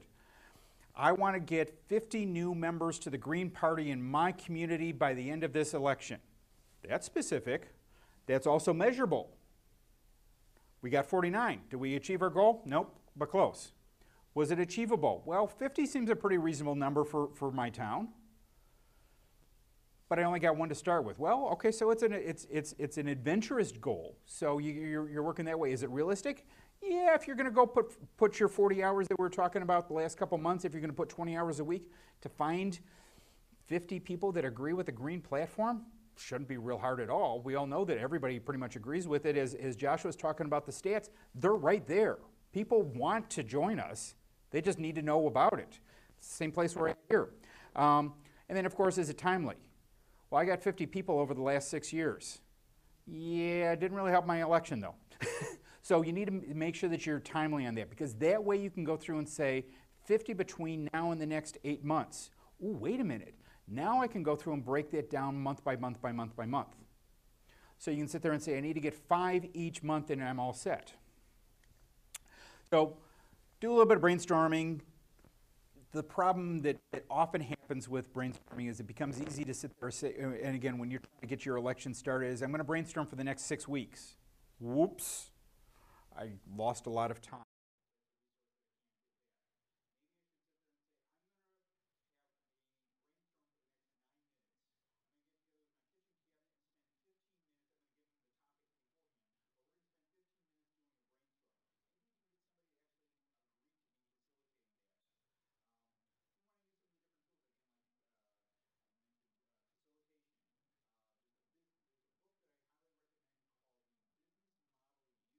And Business Model Canvas. It was crowdsourced by Alex Osterweiler, who's an academic out of Europe. And they basically came up with a way to go through and look at integrating a whole business plan that used to be, remember those big 4-inch binders that nobody ever read? It's like campaign strategies. Big 4-inch binders that nobody ever read. He basically came up with a way to sit there and say, wait a minute. Here's a couple of tools and tricks to go through, and he made it on 1 page. And he came up with a way to do it in just a couple hours. Business Model Canvas for your campaign after you did Business Model U. You can read Business Model U in about 3 hours. You can go through and workshop it for the afternoon and evening with you and your spouse or whoever, and you get some great results to go through there. But write down your results so that you can go back and take a look at them the next day and make sure that they make sense. And again, make sure that they're all SMART. Specific, measurable, action, realistic, and timely. The other thing you want to do is take a look at yourself honestly and your campaign. And again, we haven't quite gotten to defining your message or everything, but you want to do a SWOT analysis. You want to take a look at what are your strengths, what are your weaknesses, what are the opportunities that you have over your opponent, and what are the threats that your opponent has over you. All of these need to be looked at through the true lens of what does the voter think about you. Not about what you think about, not about what you know is true. You know that you've never cheated anybody. But what does the voter think about you? You know that you've never been late for anything. But what does the voter think about you? You know that you've never taken money from anybody else, but what does the voter think about you? So take a look at what your strengths, weaknesses, opportunities, and threats are relative to how the voter knows about you now, and how will they know about you, most importantly, on which day? Election day. And is Election day one day anymore? No, because you have early voting. So Election day is now weeks. But it is very key that when they pull the trigger, so to speak, when they pull the ballot, when they make their check, that they are looking at it through this lens. And then, of course, make them SMART goals. So I mentioned the Business Model Canvas. This is a small picture of it. It's 9 boxes. It's a really neat way to kind of look at what contributes to what and how they interrelate with each other. There's a natural flow. The book is lots of pictures. It's pretty colors. It's a really neat book. I've used it with a number of different clients, and they found it very beneficial. Here's the closer thing here. I'm going to quick zip through it, but basically, who are your key partners that you're working with? What are the key activities that you're going to do? Are you mostly going to be doing house parties, or are you going to be doing door-to-door? Are you going to be doing lit drops or social media? What are the key resources you have? Well, you've got 16 friends that are great with graphics design, and they can make all sorts of great memes that play well on social media. You've got 42 friends that love to have house parties all the time. What are the key resources you have? What are the value propositions? What is it that you bring to the table? Why is a voter going to vote for you? What are the relationships that you have with your volunteers, with your donors? Because when you start taking a look at customer relationships, you need to be looking at all the different customers that you have. And what is your relationship with the voters? What are the channels that you can go through? Are you going to be doing house parties? Are you going to do social media? Are you going to do cable, radio, TV, lit, newspapers? Because everybody's reading the newspaper. I would say take an ad out in the yellow pages too if you really want to go old school. What are the different customer segments? Do you have a different persona that people look at you for the 18 to 25-year-olds as opposed to the 75-year-olds? And then what's the cost structure and revenue streams that are related to that? Because revenue, does anybody think that there's revenue involved in a campaign?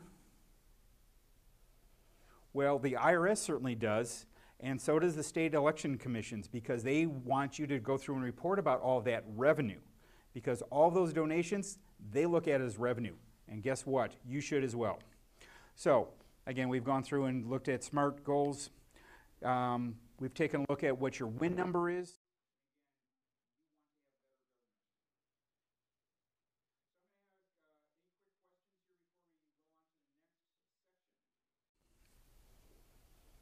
And yeah. Do we have early voting for municipal elections too?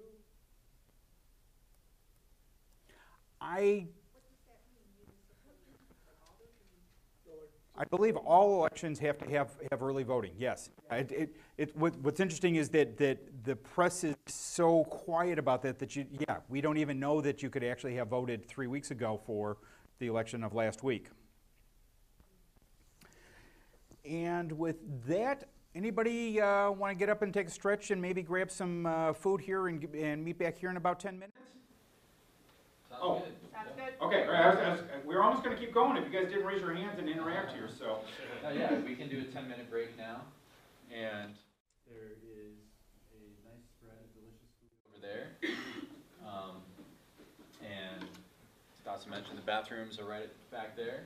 Yeah, so feel free to get up, So, stretch out. with that in mind, I just wanted to take a quick moment and thank Greg Banks for helping put the coordination of all this together here. There was a lot of people that I know put a lot of effort in here, but there's two parts to that. One is the people that bring the individual pieces, and thank you so much, I appreciate that. The other part of it is wrangling everybody to bring their individual pieces and make sure that we've got all the components that go together. And I really want to thank Greg for that. So, thanks much. Let's get back together in 10 minutes.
Yeah, I appreciated that.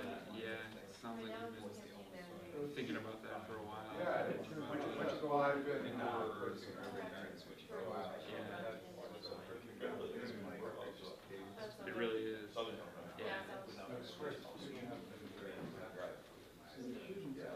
Now remind me, are you in the camp of like we don't really need to preserve the domes as they are kind of thing, like? Oh no, I want to keep it though. Yeah, okay. To have a community focus on growing discussion. So it's a learning tool.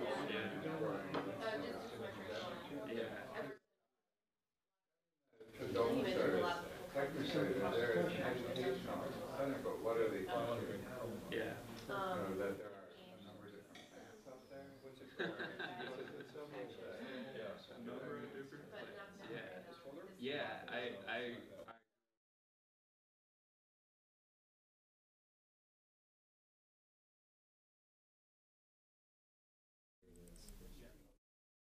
Yeah, and then, but I don't know if I'm next or not. So that this would- one?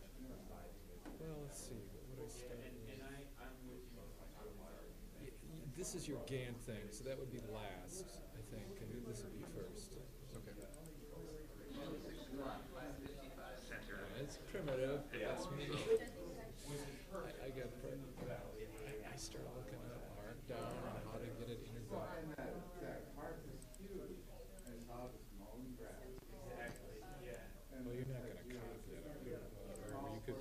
I'm just, me, I'm just, me, when I'm doing it, I want to do it within the environment that I know. I'm just closing the other stuff so that we can get. John is, he's really creative. He's been doing, it's just really interesting to watch people. Are there different ways people can do things? He had this router in his car. Did you have a psychological perspective? I'd like you to tell me in Jim Spice's eyes.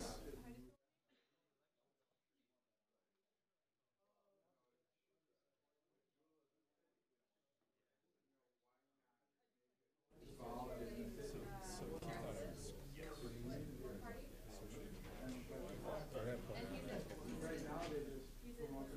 he thought I was crazy. Signal was down to 80 decibels. Yeah. It's like, I don't believe you. You don't know your that's why I back. If you're feeling energetic and you want to email like the band, or if you wanted to fire up one of the free ThinkPads, they would kind of like iron skulls. Okay. Why don't you take, can you do that? Fire that up on the ThinkPad. So that's completely independent. I can just break that away and. Yeah.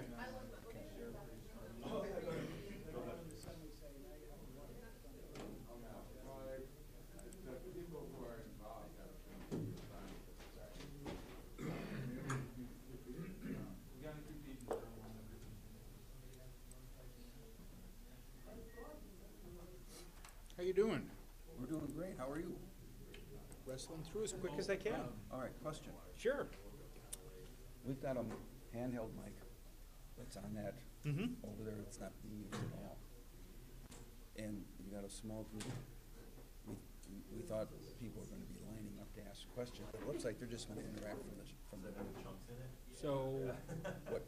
The reason, so when I was going to go move it, because when we were doing that, the reason I didn't was because I figured we'd hit feedback, but we might be able to just turn off the house side and just turn the mic on that way, and that might give you. Well, is that what I'm hearing you going for? I'm thinking about just Yeah.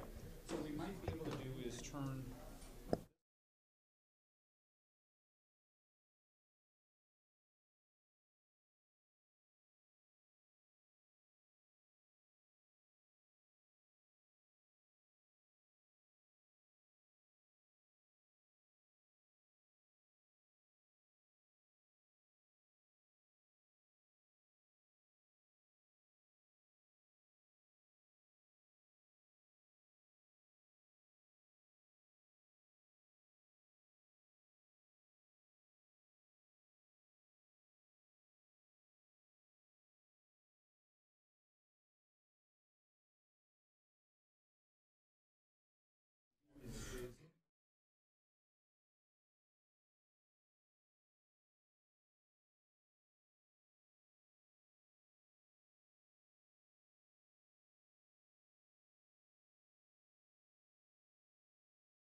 Charles, can you hear?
Okay, we got everybody back? Wow. Okay, whoever chose the cream cheese on the Einsteins, awesome.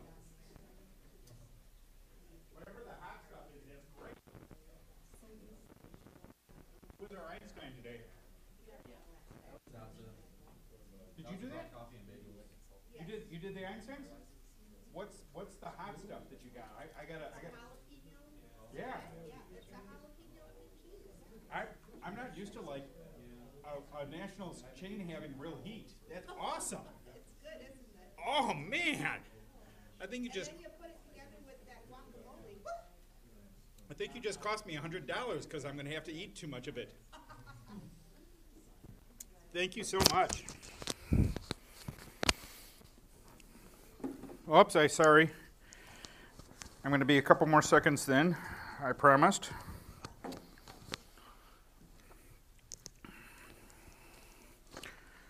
And I feel like we're missing somebody. Who's not here? If you're not here, please say hi.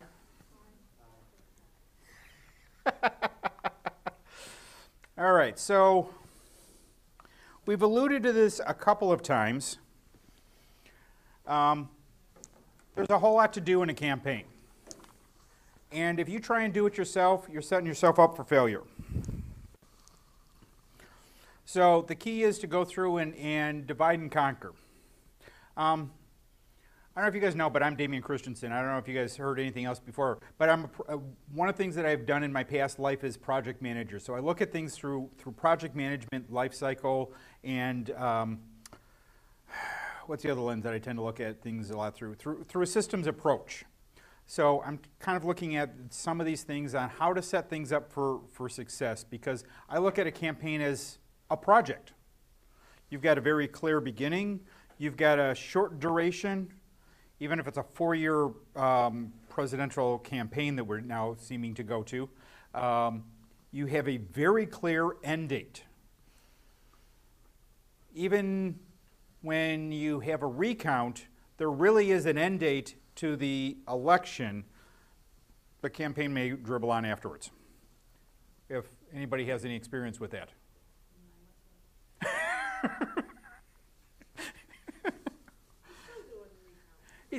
I'm looking at somebody who's like not even grasping that I'm talking about him. So campaign roles. It's been said that it takes a village to raise a child. It takes a community to get elected. What you're trying to do is convince your neighbors that you are better for the job than your neighbor. So let's go through and take a look at how to do that. Again, if you try to do it by yourself, you're going to have very, very little chance of success. If you try to just delegate it to whoever shows up at the door, you're going to have very little chance of success. Has anybody just kind of like the first person that walked in got the next job that needed to get done? How well did that work? So like 1 out of 100, that was the perfect match. And the other 99 times, not so much. But part of the problem is it's really hard to get to 100 volunteers that are going to walk through, because after you fail the first 5, 10 times, nobody else comes. Somehow they all hear that you don't know how to run a campaign. So here's some of the best practices that have been developed. And by the way, if you don't think you have to follow these because, you know, it's a small election, get real. Best practices are what you're competing against. Somebody's going to go through, and even if they don't run in this race, they will the next time, so you might as well start practicing this time. When you get real competition the next time because they get frustrated with how poorly it ended up happening. So, broadly speaking, I'm going to say that there's 4 main areas of a campaign team. You've got the candidate. You've got the kitchen cabinet we already talked about. You've got campaign leadership. And then you've got the campaign team. There's a whole snowflake model of where you're not trying to build as much of a hierarchy as you used to. Even the military has basically moved from this. You know, military still has lots of ranks, and everybody still honors all those ranks. But if you look at and listen to some of the best practices that's coming out of the military, they recognized that teams are the way to go. And they figured this out in Iraq when we started getting our butts killed over there, literally and figuratively, because they realized that teams were what was coming up against us. Again, best practices is what you're competing against. Not that I'm saying is the military is our best source of what we should emulate, but they often come up with best practices because you know what? They've been doing it for millennia and millennia and millennia. The other part of what the military has great lessons to learn from is they get to go through and test a lot of A/B testing because they take a lot of raw recruits and they go through and say, you do it this way, absolutely, and you do it this way, absolutely. And they go back and say, which one worked better? That way worked better. Guess what we're doing tomorrow? That way. So candidates. Candidate has a very specific role. And if you deviate from this, you are hurting your campaign. You are hurting your advocates. You are hurting your campaign team. You are hurting the morale of everybody involved. Your job is to raise money. Your job is to be out canvassing and personally introducing yourself to your neighbors. Your job is to go through and share your message, coming soon, to the community through events. Whether it's personal house parties, whether it's community events with VFW, Lions Club, etc., and also to be communicating through the press. Your job is to build the engine to build the revenue and go through and talk to your neighbors in whatever channel you can to help them understand why you are the better candidate. Campaign manager is kind of the equivalent of a COO, Chief Operating Officer. So at most organizations, there's the CEO. And when you really get down to most larger organizations, the CEO's job is to go out and sell. Sell themselves, sell the company, sell the product. Wait a minute, does that sound familiar? Sell yourselves, sell the product, sell the community. Campaign managers are the Chief Operating Officer. So they're supposed to go through and help manage everybody to support that selling. Keep an eye on the reports. Make sure that we're actually being smart. Specific, measurable, actionable, realistic, and timely. Make sure that you're developing an adherence to the plan. If you're not following the plan, let's go through and change the plan, because if you're not, it frustrates everybody. Everybody's using that as an anchor point. One of the things that, for example, when we were going through and developing this great training school here, one of the challenges is that certain people had one idea of what we're going to go towards, and somebody else had a different idea, because we had different instances of truth. If you've got a single point of truth, everybody can align with it and support it. And part of what we're trying to do is empower everybody to be as supportive as possible. So the more often we got the single instance of truth on this project, the more often everybody could sit there without having to go through and ask 49 questions on how to go through and help. If you give me a plan and you sit there and say, any questions? Yep, 1. But if you say, I need you to do da-da-da-da, I got 200 questions, because they don't understand how it all comes together.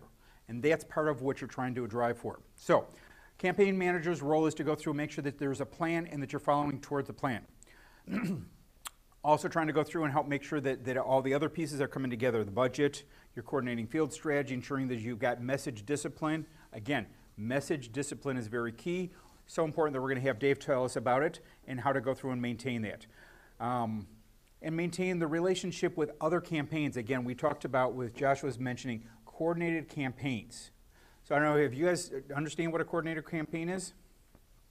So I'm seeing so many heads not nodding yes, so I will go through and explain briefly. So basically the idea is that, you know, we're all going knocking on the same doors. Maybe I could go through when I'm knocking on Phyllis's door and tell the same story about 3 people that have similar points of view. They may be going for different offices, such as county supervisor, state legislator, and mayor. And I can say these three all believe in the same platform. If only there was a platform that they could all agree to. Wait, it's the Wisconsin Green Party platform. So there's a nice way to go through and tell a simple story, save people's time, and still get more enthusiasm. And look at that, I just made I did basically three people's job at one step. Now, George is not working on my campaign, he's working on the mayor's campaign. But if he does the same thing on 10 houses over on that side of the street and I do it on 10 houses on this side of the street, we just accomplished twice as much with half the people. So we're going through and building relationships with campaigns and other political allies. We may not agree with some of those other parties, but that doesn't mean we don't agree with some of their stances on it. And that doesn't mean that we can't necessarily work in partnership with them on some of the challenging matters. Because at some point, we all have to work together. In fact, that's one of the challenges that we have with some of our Congresses at the various levels. So, campaign manager, again, COO of the business, chief operating officers. One of the things that if you are looking to go hire in whatever form, whether it's you're paying them in thank yous, in real dollars, in unlimited pizza, or just a good supply of beer and wine, you're paying them somehow. And if you're not, then it's going to backfire on you because everybody's in it for something. And again, it may be just perfectly thank yous and appreciations. And a lot of people will be happy to do that. But you got to pay them somehow because otherwise people will sour and walk. When you are looking to choose who is your campaign manager, you want to find somebody who has the understandings of project management. You want to have somebody who understands the technical tools. Now, do they have to be the technical guru? No. It does help, but it also helps if they know how to do everything else as well, too. The reality is they need to at least understand the technology enough so they can, when somebody is helping them do it, they can communicate clearly and say, this is my problem, can you help me get the solution? And again, they need to be good relationship builders. So, I mentioned project management. And I mentioned project management, and I mentioned project management because this is a project that clearly has a beginning, middle, and end. The end being the cleanup after you go through and have election day. So the Project Management International group called PMI. That is the best practices body for the US. There's another one over for the Europe, but they both follow similar types of models. They've got 5 phases relative to projects. You've got conception and initiation. Talk a little bit about project charter. You've got definition and planning. You want to have a scope. What is one of the key questions asked? Which office should we run for? Which ward should we go after? How much money should we plan on raising? What is the scope of what we're trying to do? And when we talk about those things, they need to be specific, measurable, achievable, realistic, and thank you. So you need to go through and at this definition and planning point, define what is your budget. If you don't think you're going to go plan on raising $1 million, don't try and start building your budget around $1 million. If you think all you're going to do is raise $500 from a few friends, great. Build your budget and plan accordingly. Then start to break down and figure out who's going to get the jobs done. There's a whole bunch of jobs that need to get done here, and I'll show you that in a little bit here. But the key thing is you need to start to figure out how you're going to go through and do that. And then figure out how are you going to communicate to everybody. Are we going to have everybody all get together in your living room every Sunday morning for 3 hours? Are you going to just text back and forth all week? Are you going to maybe use Facebook in a private group? Are you going to use Trello? Are you going to use Slack? Are you going to use Basecamp? Are you going to use email back and forth? Are you going to leave everybody voicemails? Are you going to send snail mail? Maybe you're going to post it in the newspaper in hieroglyphics. I don't know, whatever it is, but come up with a communication plan. Internally, and how are you going to communicate externally? In fact, communication is so important, we've got a whole topic on it coming up. Take a look at what are your risks. If Susie is the campaign manager and all of a sudden her baby comes 6 months or 6 weeks early, how is that going to affect the campaign? If Bill is responsible for fundraising and he actually gets that job that he promised that he wasn't going to take and leaves, how is that going to affect your campaign? If you get a promotion and all of a sudden you decide that you're going to drop out of the race, what's going to happen? So there's a whole variety of things. What you want to do is go through and do risk management. Take a look at those issues and figure out, oh, well, wait a minute, maybe I just need to have a backstop and have a campaign co-manager so that if somebody walks out that you're all set to go. Then you need to actually execute. You can't spend too much time planning and defining.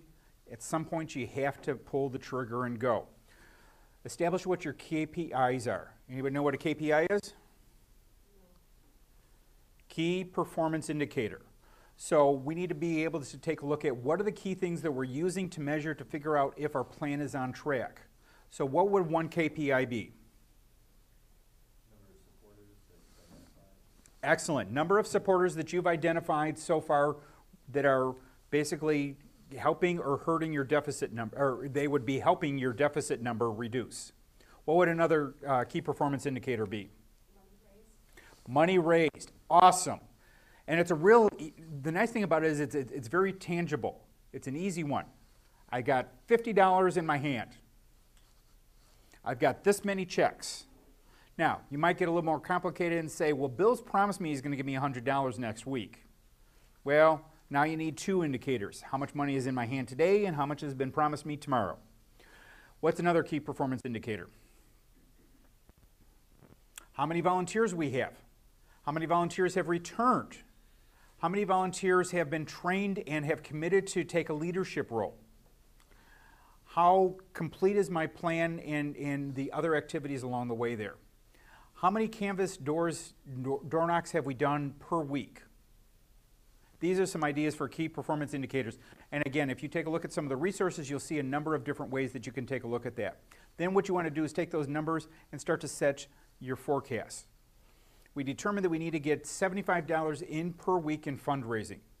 And if we don't get 15 new volunteers per week in the next 3 weeks or in the next 3 months, we're never going to meet our goals to make the rest of the plan come to life. Because the plan is then based on 75 volunteers to go through knocking on the door, or if we're going to go through, say, for a state house seat, you know, maybe we need 75 per ward or per county.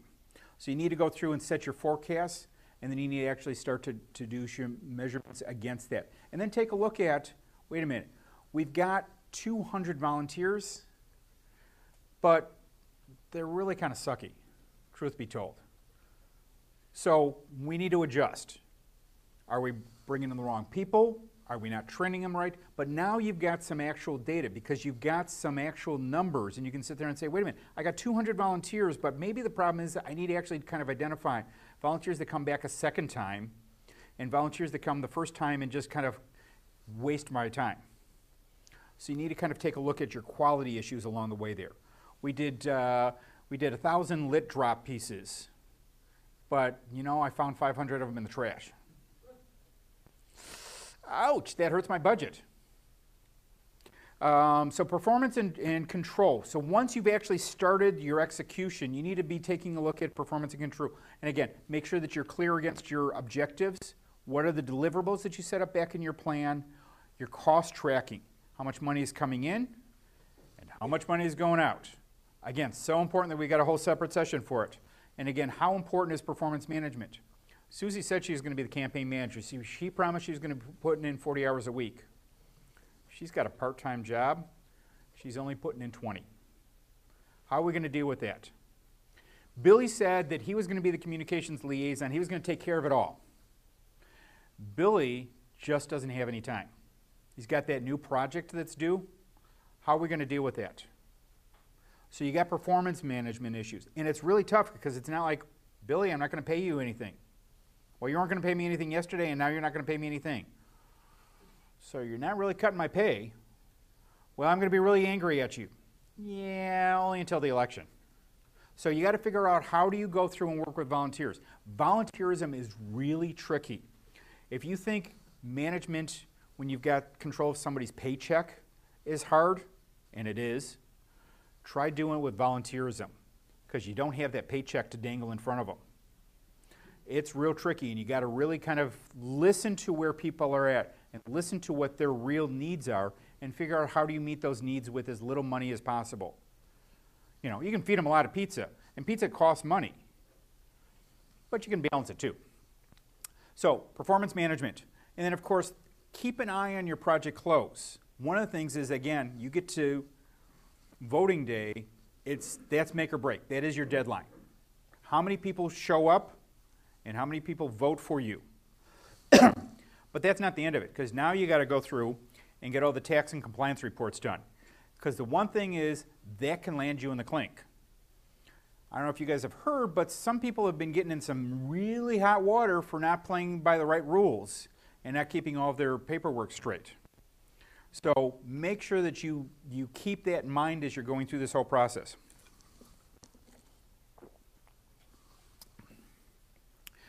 So a couple of things that you want to do is make sure that you are encouraging a collaborative environment. If you try and run it by dictum, not a lot of people are going to want to do it. One of the things that I found is really beneficial when you're working with volunteerism is start off with a limited scope of work. It's great if you can sit there and say, you're in charge of all of mass media. That's great. Except for most people go, whoa.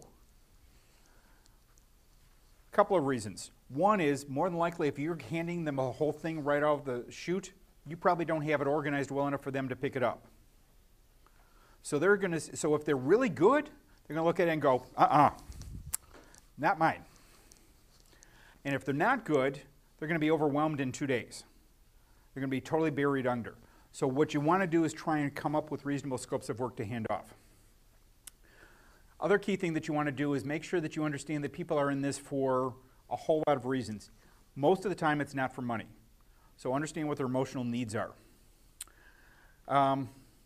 Make it achievable, not appreciable, but make it so that you can start to see success along the way there. Don't sit there and just, you're in it for what you get out on voting day, the first Tuesday of November. But a whole lot of people might have a lot shorter term look at how they're looking at things. They're looking at, what can I get done this afternoon? And a lot of it is, if I get a lot done this afternoon, I'll come back on Saturday. If I come back on Saturday and I'm successful on Saturday, I'll come back next week, maybe Tuesday and Wednesday. And you kind of keep building on that and building on that and building on that. But people don't usually want to jump straight into, there's a lot of people that are more than happy to just hook up right away and jump into bed. But a whole lot of people like to take the approach of, let's go get coffee first. Let's go through and have dinner first. Let's go through and maybe we'll even date before we go through and have a kid and have da-da-da-da-da. People tend to like to kind of ease into things. That's why we also go on 72 interviews before a company will hire us, because they're making a big commitment. So it's a nice way to go through and break that down. Also understand that whatever you come up with, it's going to be imperfect. Two biggest reasons: you're imperfect and the situation is going to keep changing. Because again, you're competing against best practices. Best practices are going to adjust to you, and then you're going to have to adjust to them. It's a bouncing back and forth. So this is just a quick chart. You guys can look at it when you guys get the email, but basically it's kind of what I just went through, taking a look at some of the key things of project management. So here's the campaign roles, more broadly speaking. I'm going to kind of whip through these again. There's so many of these, and this really takes some time. So what I'm going to do is rattle through, and then I'll let you guys ask questions as to what stands out for you. But you've got the treasurer and a finance director. Notice those are two different positions. One is really kind of keeping an eye on specifically the money, and the other one is keeping an eye on how the money one is keeping an eye on the money kind of coming in and making sure you've got compliance issues. The other one is taking a look at making sure that the money is coming in on a flow basis and also how it's being spent. Again, just like a company, you've got a CFO and then you've got your treasurer as well too. Volunteer coordinator. Volunteers are coming in for all sorts of different reasons. Volunteers need to be onboarded. They need to be taught what's happening and why they should believe in you. Because guess what? You're not the only campaign in town. So even if they're fully geared for getting involved in a campaign, there's another one in town to go run for. Scheduler aid is one that a whole lot of people don't think of when they're trying to design their campaign. But again, the primary role of the candidate is to get in front of people. Coordinating, getting in front of those people is a lot of effort, especially if you are in front of people. So you need a scheduler to make sure that they are basically scheduling the next thing for you to be in front of so that you can be in front of people. Because if you're in meetings all day, which is what you in a sense want to be, you don't have time to schedule the next meetings. So you won't be able to do both. So you need somebody who can handle that. You also need somebody to occasionally say, Damien, you're rambling too long, get on with it. Interns are a great way to kind of go through and help with some of these pieces. We already talked about kitchen cabinets. Campaign managers are a different piece that we mentioned on here. By the way, there's a few jobs to be done in a campaign. This is an incomplete list, believe it or not. My point here is first and foremost that there's all these jobs need to be done. Now you may only have 5 people on your campaign. You got to somehow figure out how to go through and align this up in a way that makes sense. And you've got multiple dimensions. One is you don't necessarily want to have things that don't have any connection to each other with the same person, but you also want to go through and try and help break it up so that people aren't overwhelmed. People are doing the things that they want to be doing. Somebody who's a lawyer all day may not want to be a lawyer at night. Somebody who's doing accounting all day may not want to be the finance director because that's a busman's holiday to them. On the other hand, somebody who's just starting out might love to be the accountant because they want to be an accountant next year for pay. So this is their opportunity to go through and prove that case and learn those skills. So you have to kind of go through and do a little bit of juggling through that whole process there. There's a whole lot of these pieces that go along the way there. One of the things is take a close look at this list, because more than likely, if these are news to you, you haven't developed a deep enough campaign plan to go through and account for them, because these are the kinds of things you want to do with your campaign. So, Wellstone's got a sample plan.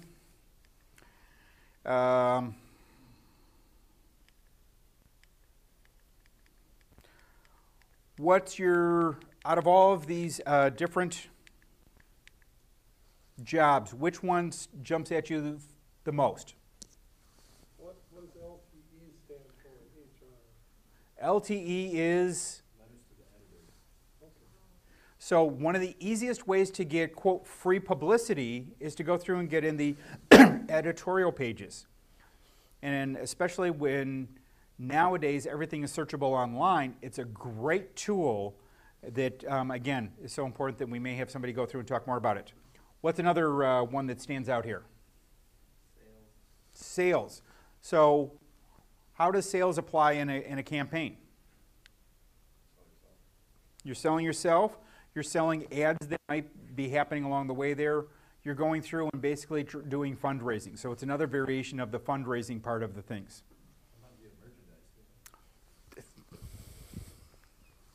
Thank you. That was the core understanding of what I was really, when I wrote that initially, it was really about the merchandising, because if you look at a whole lot of campaigns, a whole lot of what makes them successful is, A, they're making money and paying for bills off of the t-shirts and the hats and the pins and the bumper stickers and the yard signs. That's a profit center. That's a revenue center.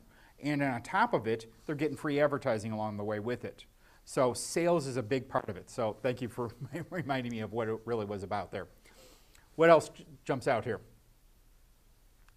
Another definition, HR, human resources? Or? Human resources, yes. So basically think of, again, you've got all your volunteers, you may have paid staff, you may have leadership, all those different pieces come together and it gets, in essence, it's human resources. One of the things that I kind of look at this through is through the lens of, I used to do a lot of disaster response with the Red Cross. And they had all of these different departments in different ways. And you're like, wait a minute, Red Cross is just doing disaster response work. You got a whole lot of these pieces that come together here. Anything else jump out here?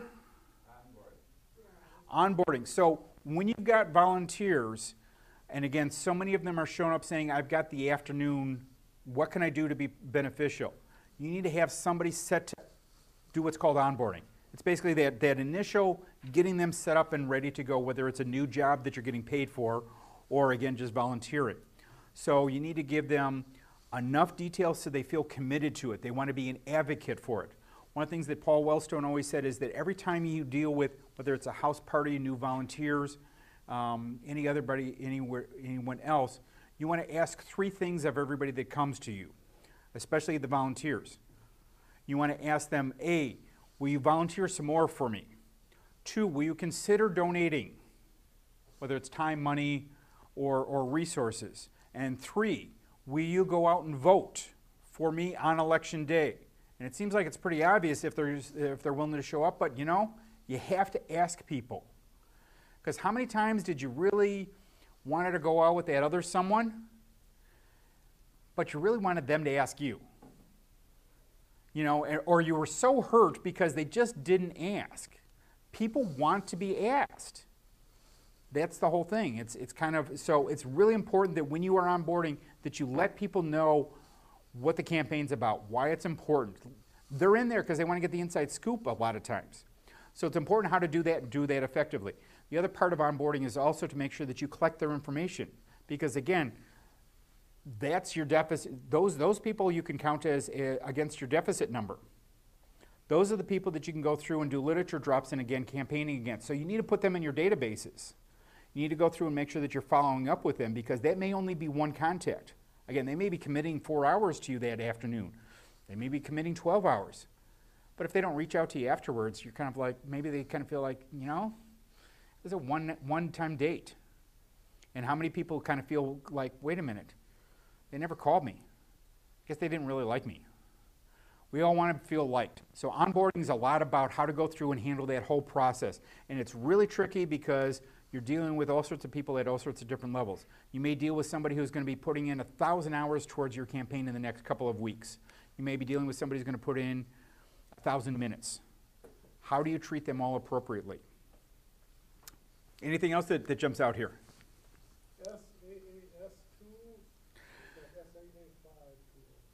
It is SaaS, and it's relative to technology. So it's software as a service. So back when I was a young'un, we had, you know, all of our databases, and you used Access, and you used Multiplan, and you used all these different tools, and you had to go buy them, and they were $500, and you needed a big computer, and blah, blah, blah. Now all that stuff you do on Trello, you do it in the cloud. We use Google Docs, you use Google Sheets. It has its challenges sometimes, but we were able to go through and coordinate without ever seeing most of us this entire project, because we were using software as a service. And so that's a great way to go through that. And if you don't understand how to use those tools, and at least understand the power of them, again, your competitors probably are, because it's just too inefficient to go through and spend the time to get together, especially when you start to deal with campaigns that are dealing across larger geographies. Time traveling now is just not efficient. So we can have conference calls, we can have face-to-face calls, we can have all these tools that are software as a service. Thanks. All right, so I think I've covered mine, and what do we have coming up next? We have dealing with money. If only we had somebody who was an expert in dealing with money. Who could that be? Dotsa Zeps. I believe we have Dotsa Zeps, who is going to go through and talk about money. In how many ways have you dealt with money in your career? I hate money. May I plug you up here? Plug me up. All right. I'm going to do that one, and then I'm going to do another one over here. Yay. Can you guys hear her back there?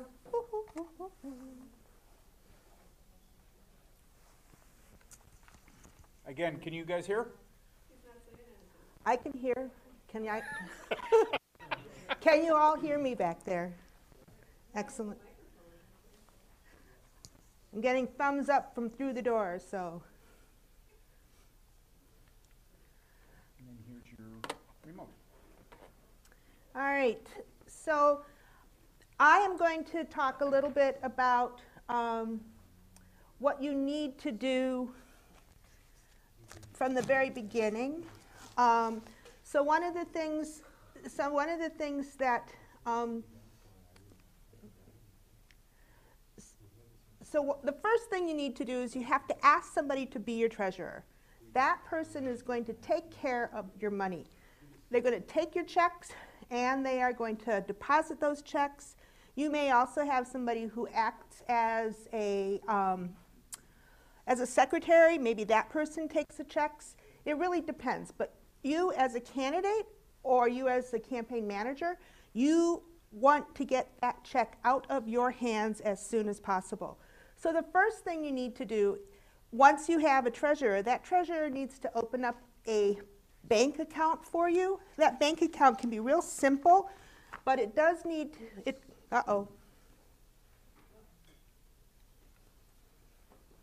help. It does need to be, you do need to open that up in order to start filing your campaign reports and all of that or the other stuff. So generally speaking, there is a fee for a smaller checking account, but you can look to see if your financial institution has a fee-free checking account, because you're not going to keep it open. After all of this is said and done, even if you're planning on, when you win and you're planning on running again, you may still very want to close out if you've not got a whole lot of money in it. You can put that money in other places, not your own account, but you can definitely move it to the a party campaign. You can give it to another candidate. You can do a number of different things. So once you've got your bank account open, you can then register your campaign. Now you can register your campaign, you have to register your campaign at different levels. So I'm not going to specifically talk about getting that to happen, but in the links that we'll be sending you, there will be different places that you can see. If you're filing at the national level, at the state level, at your county level, at your municipal level, there's different places and different kinds of paperwork that you need to file. And it all needs to be filed on a schedule, and it's different for every state, and it's prescribed. So all of those sorts of links will be available to you in the packets that we give you. Is there a fee to file? It depends. Generally not, but some places there are fees to file. But not in Wisconsin. Once you've registered your campaign, you can start gathering signatures in the allotted period of time. There's a start date and an end date for when you need to gather your signatures. And depending on what office it is, you may need to get as little as 200 signatures. In the state of Wisconsin, there's some offices where you need to get 2,000 signatures. And if you're running a campaign by yourself, sometimes it's kind of hard to get those signatures because they must be within the district that you are running in. For a statewide office, it's pretty easy because you got statewide signatures. But in District 6 in Madison, you have to have all of those signatures within that district. You also need to make sure that all of those signatures, there's only one signature. Don't let people sign twice. If you've got people who are doing these for you, make sure that they ask, have you signed the papers?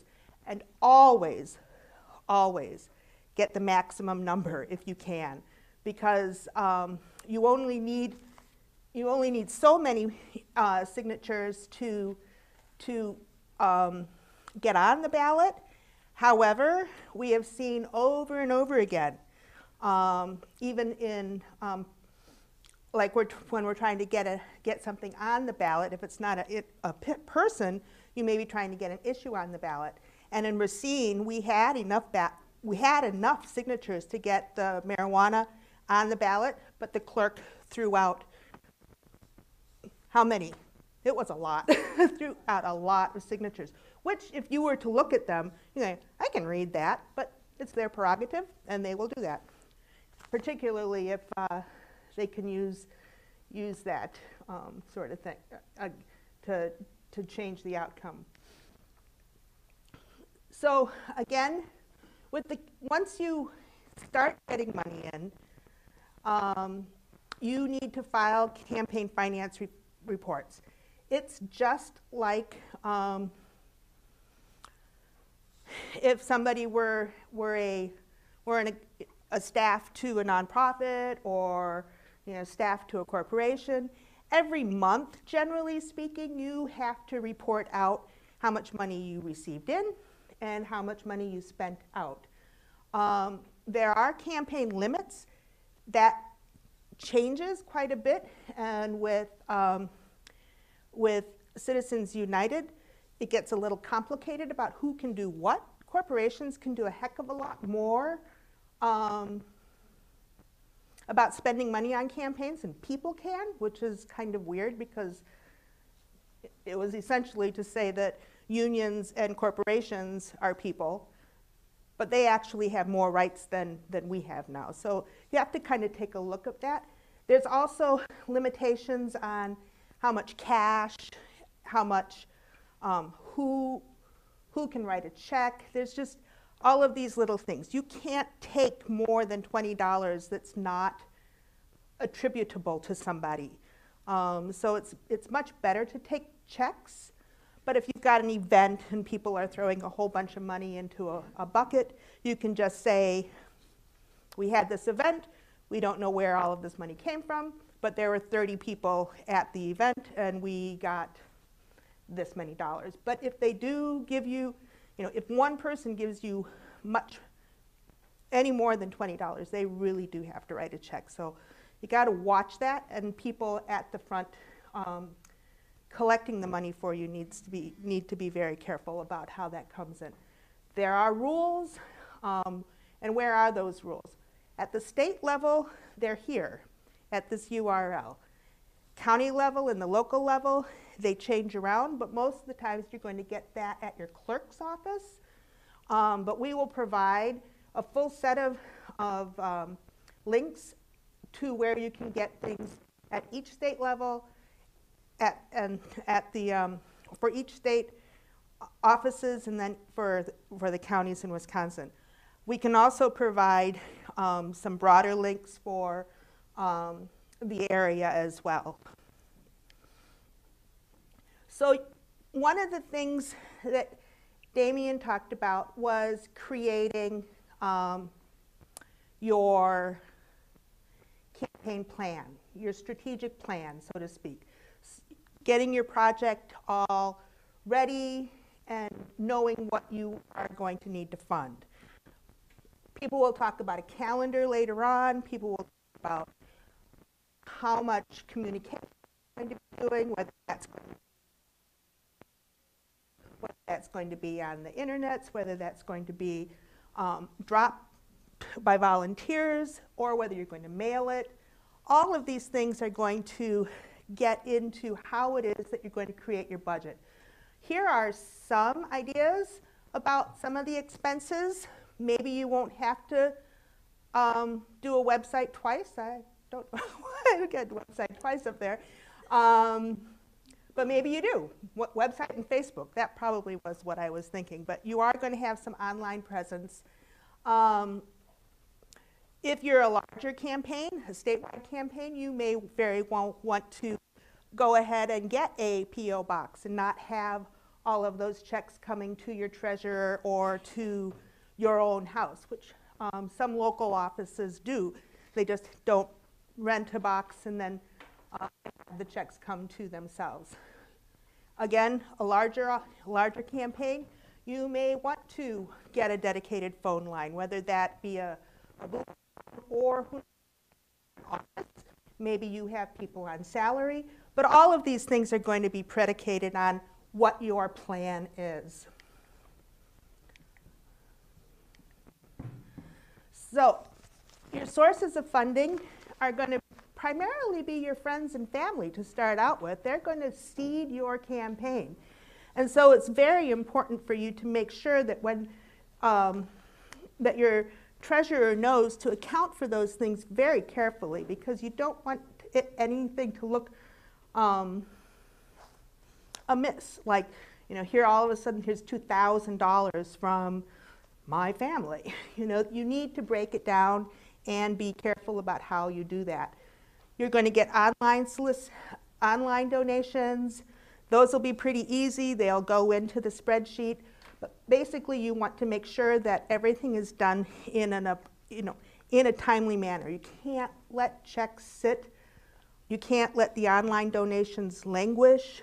You're going to also get direct, you're going to be talking to people and they're going to hand you checks. Don't let those slide in between your walk lists and then never get deposited. And then at the events, again, accounting needs to happen because there's very specific ways that the treasurer is going to have to report those out. This is more for later on. But here is talking about your campaign statement and how that's going to apply to how the funds get raised. And I'm going to talk about this later on as well. But your fundraising plan needs to incorporate all of the things that you think you're going to pay for, you know you're going to pay for, so that you can start telling people, I am going to need this much money to get to the end of this day. And there are going to end up being extra asks, because sometimes you may end up needing to do an extra piece of lit that you didn't think you were going to have to do as a response piece to an attack or other things like that. Maybe something very urgent has occurred in the community that you need to get some word out and say, this is how I stand on that separates me from the crowd.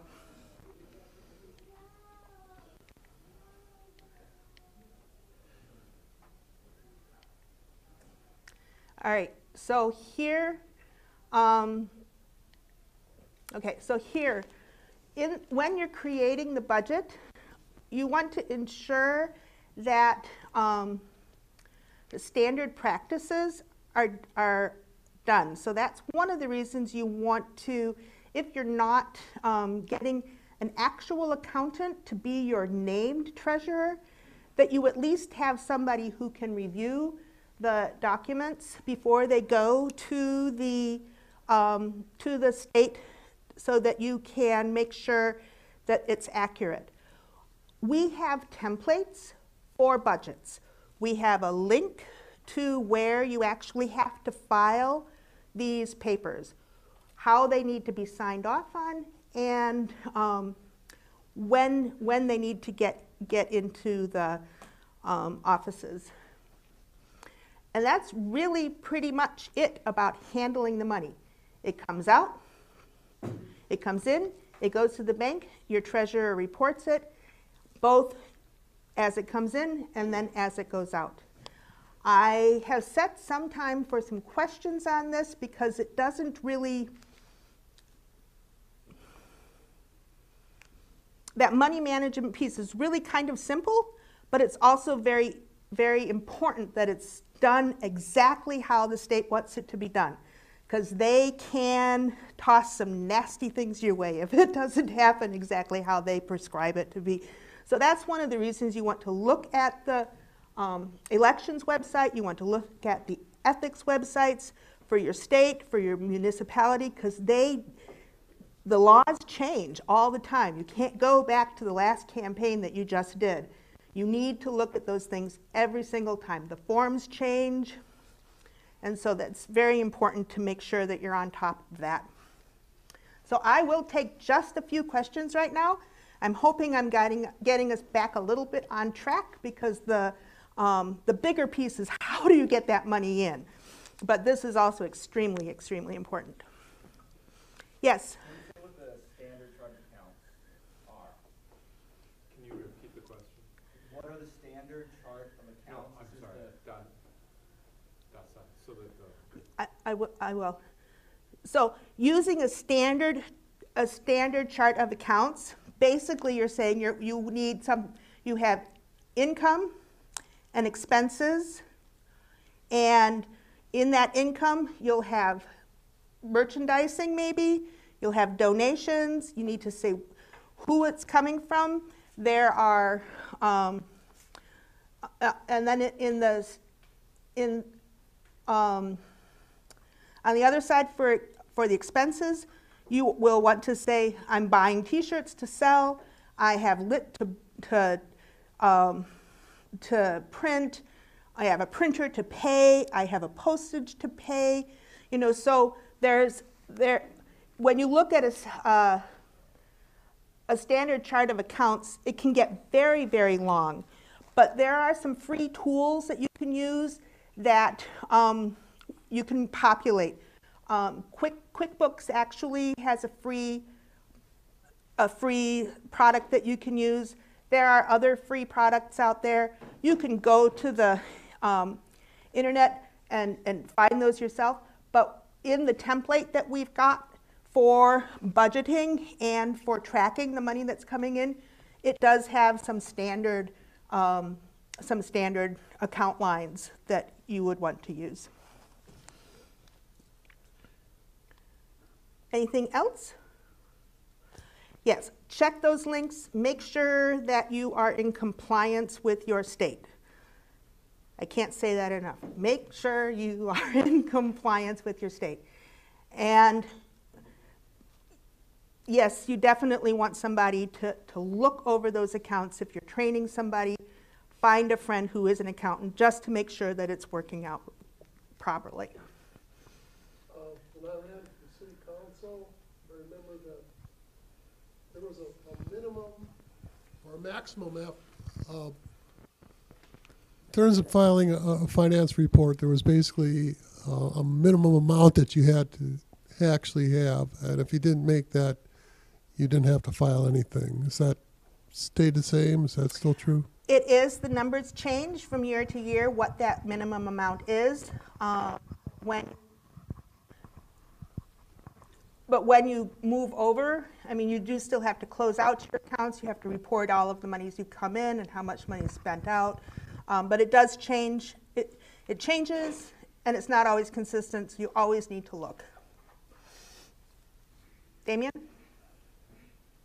there any advantage when you're collecting signatures to collect email addresses, or what should I be doing with those email addresses when I'm collecting them?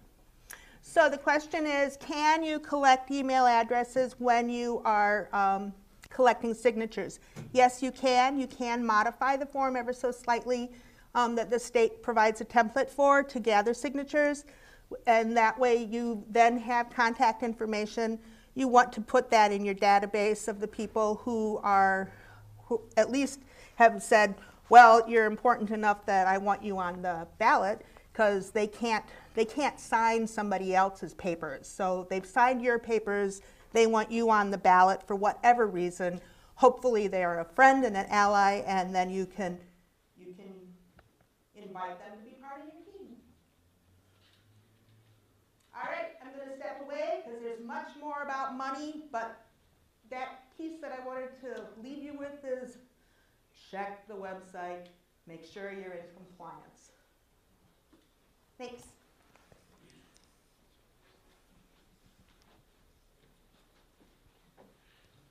All right, so next we have developing a team. Hey, I could do that. I could?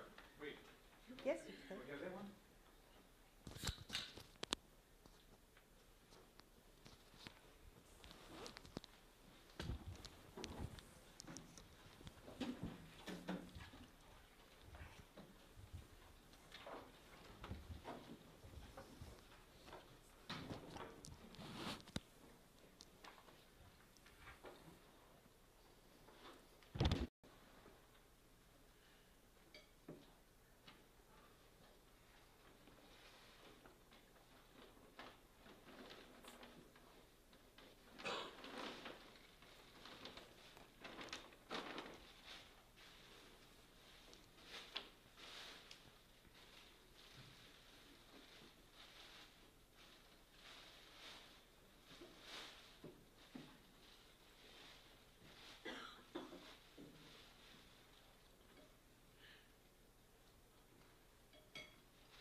So I'm not seeing the developing your team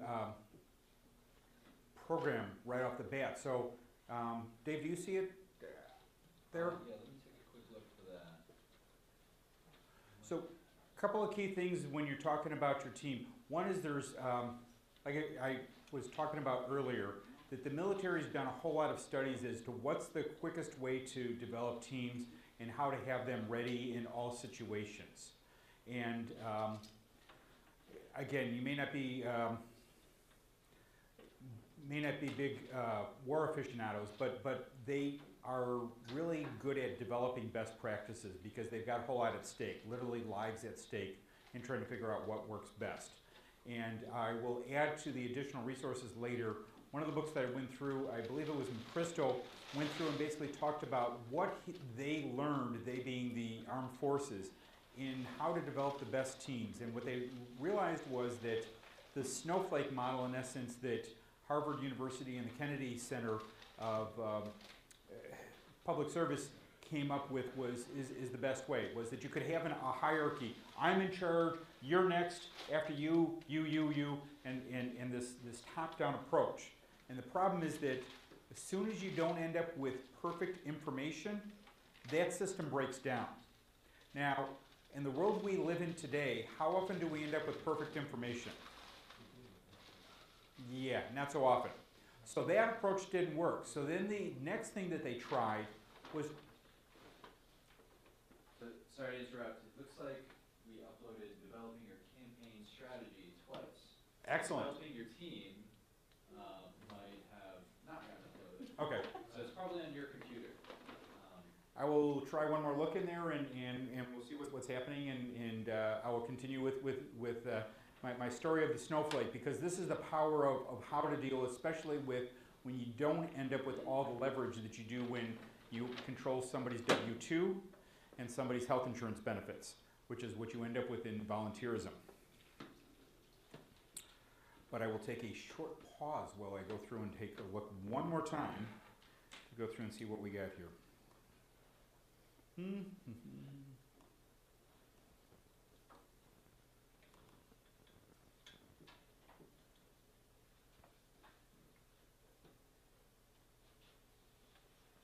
Damien, it occurs to me also while you were talking about the campaign manager and candidate roles, you started talking about other team roles.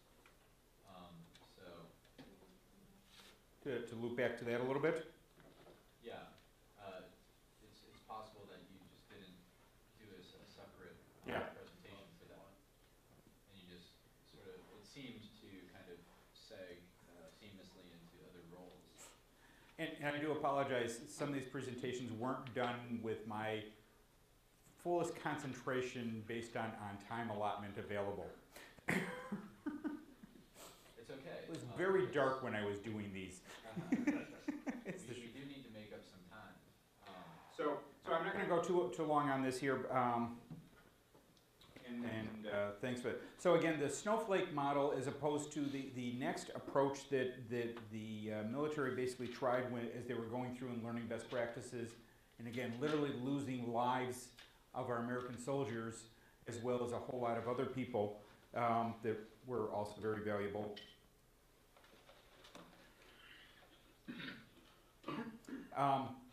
Was that the next approach, again, top-down, if you've got perfect information, may be the best way to do it. Not the most moralizing way of doing things, but it does allow for a command and control. The next approach was to just kind of let everybody do what they thought was best. The problem was that there wasn't a good flow of information. So what they realized was to develop a snowflake, what they call a snowflake model. You guys all remember how a snowflake looks? You basically have, the little crystal in the center, and then it's got a piece there, and then from there you might have 3 or 4 pieces that come off of that, and then you end up with another 3 or 4 pieces, and another 3 or 4 pieces, and another 3 or 4 pieces. So as you build that around, one of the things that ends up happening, especially when you end up with volunteerism, is not everybody has the same interest in taking leadership roles. Again, some people may be leaders all day, and they don't necessarily want to take much of a leadership role when they're working on a campaign. Others just are not of that kind of personality. Again, it may be that they're really deeply introverted, and for them it's very emotionally draining to have to go through and interact with people. Other people may just not know how to go through and deal with people as an introvert, for example, in a leadership role. Now, there's lots of, as David was suggesting, lots of very effective leaders. In fact, if you actually go back and talk to a number of the presidents, they are naturally more introverted. But it's kind of a spectrum issue, like many of how we tend to classify people. There's spectrums. So what ends up happening is that the snowflake model allows, and I'm sure George can clarify this much better than I can, or articulate it much better than I can, but the idea of empowering people with as much as they are ready to handle, and keep a dialogue going so that you end up with communication going forward so that people can take on more as they are ready to, and help encourage them to take on greater leadership roles. And part of it is that life also changes. I don't want a leadership role this quarter. I've got 16 projects at home. My kid is sick. Da, da, da, da, da, da. Next quarter, life is wonderful. Give it to me. So there's all these different things. I had a number of people ask me to do some things. You know, I was kind of busy this weekend and this past week because I got something really important. But I'm kind of getting to the end of this project, so next week I'm much more open to those things.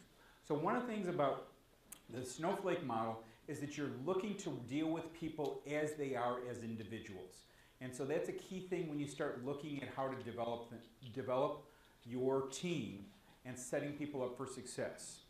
One of the other amazing things that I discovered was I've been involved with a number of different organizations over the years. And one of the ones that I always found a great draw towards volunteerism, because it's so empowering and it's so a way to go through and improve things, but it often runs into all sorts of problems.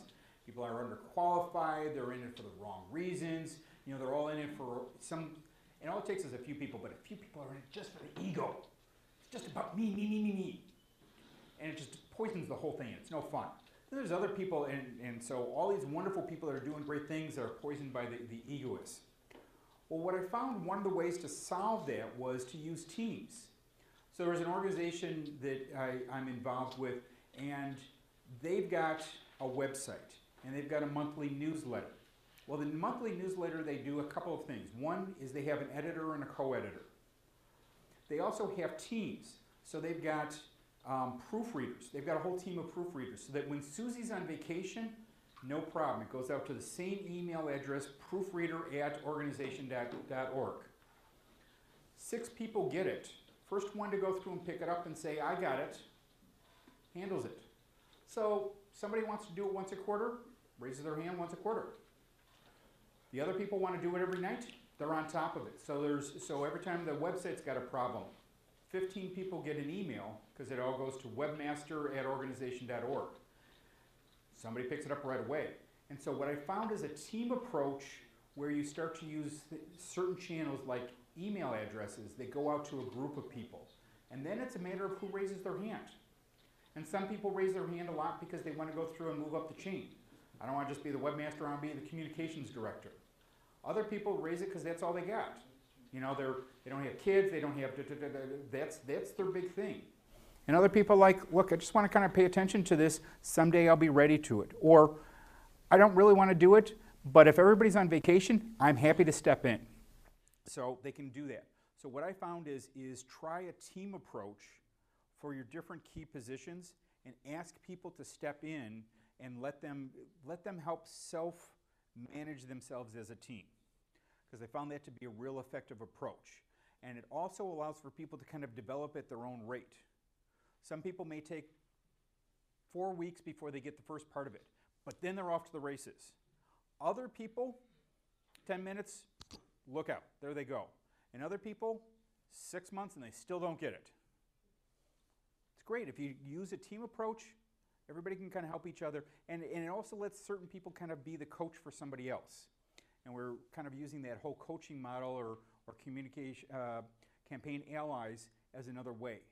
That way everybody can step up to their own things. Any key questions that you guys might have about how to go through and handle development of your campaign staff?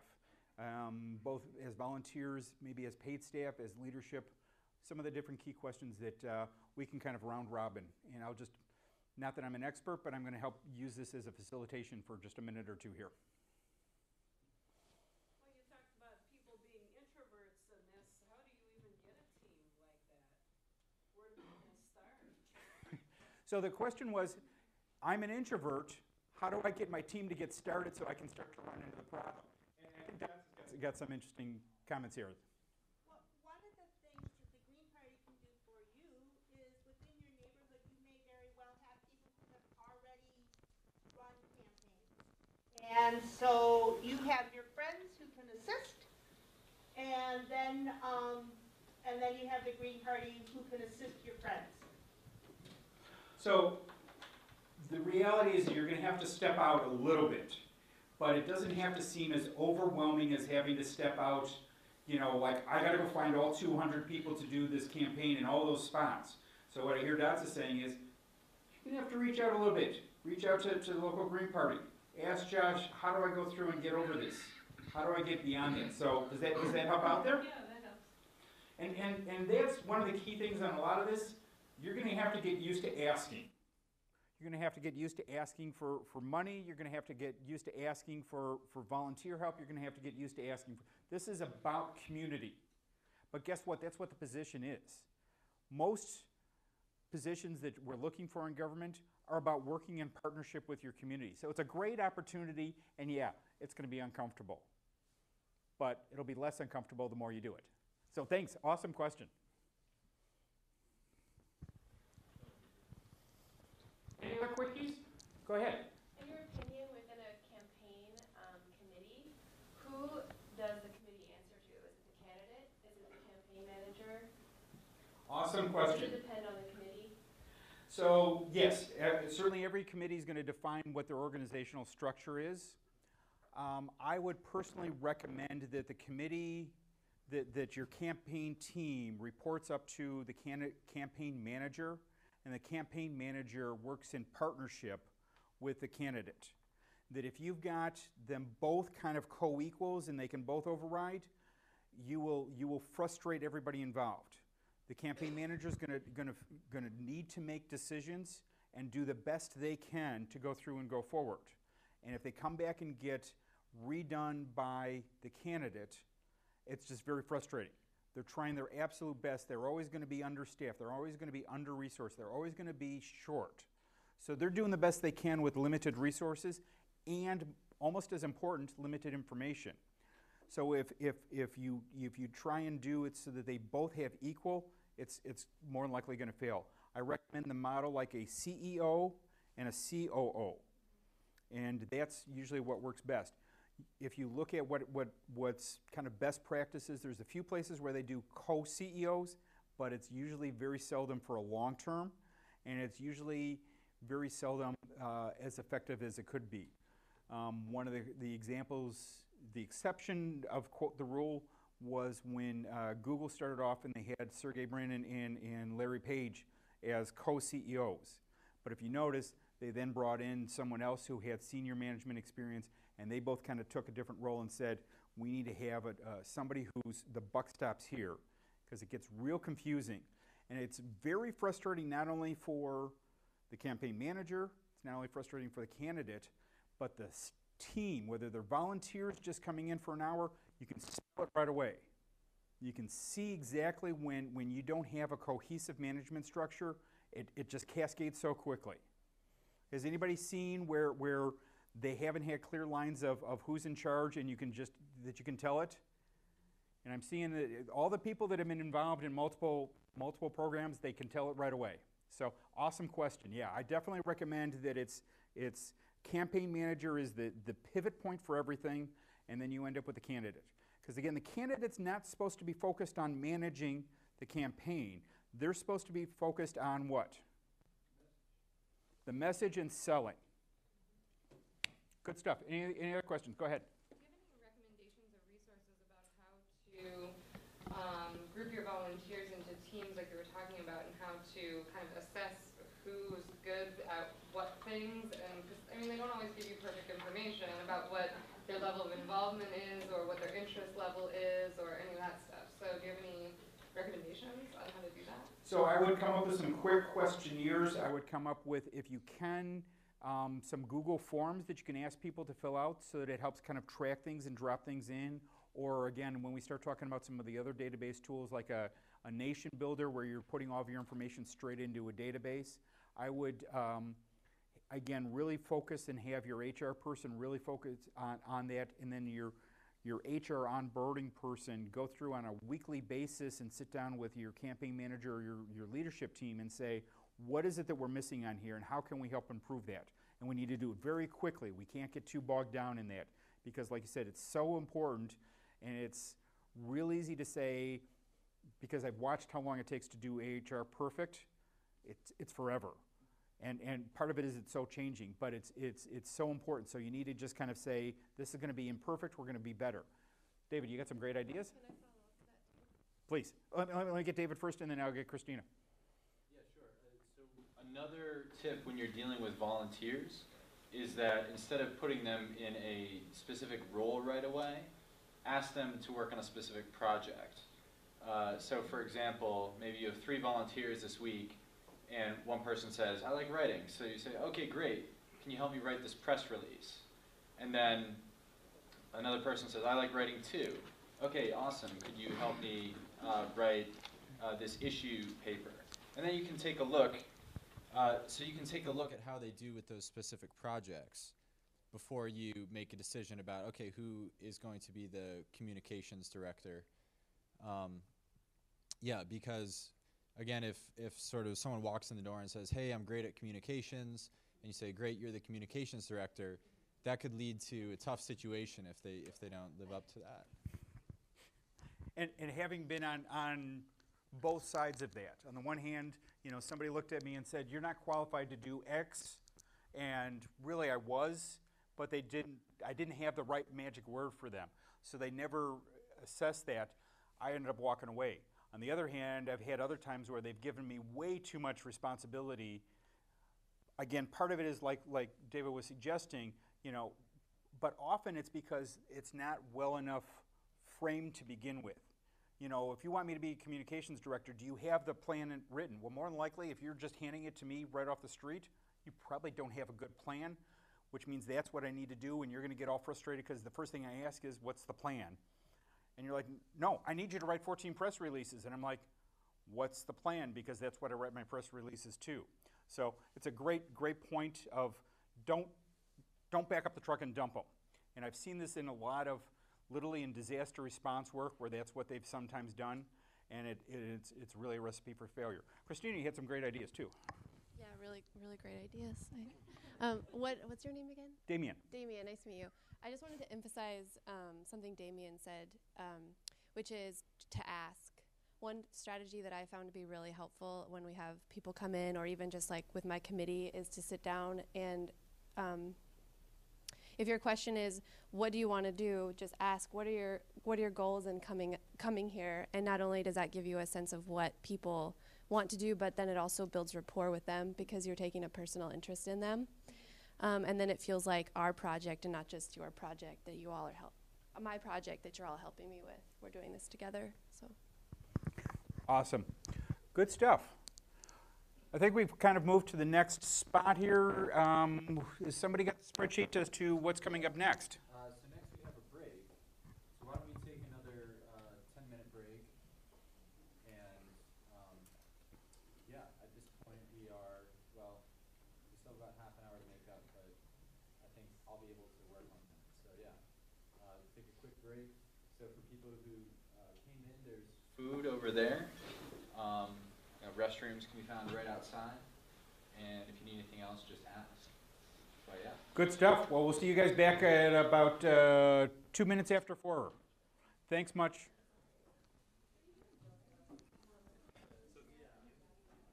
Just come and take a look at this delay. But we're switching between cameras. I mean, you could watch yourself for about 5 minutes. I can watch another 5 minutes of me being you in the past. But they followed you really well in the audience, and they did I think they did a camera switch. Okay. I don't think they're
That is our future name, we just voted, the state just dissolved it, used our new name.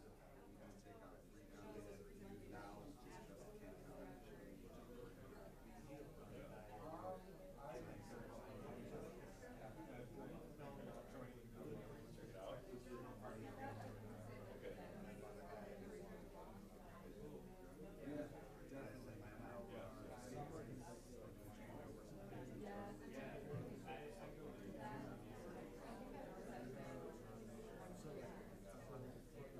The state's gonna do theirs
They started a decade ago. They did it. They had a good plan set up. Okay.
that you had run it through as a slideshow before? Because it's got it like, it's in the middle of something or...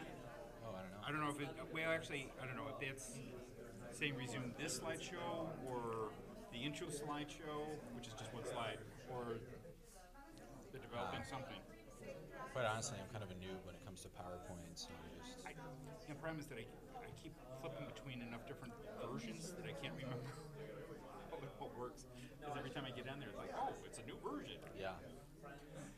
Any guac in my teeth here? No, you're good, you're good. Hey guys, how about if we get started in 1 minute?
So David, you ready?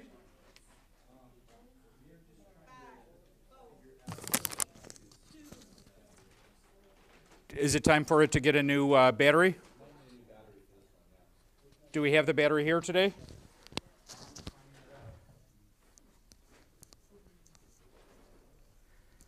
I think I just... You got a tech guy in the tech zone, so...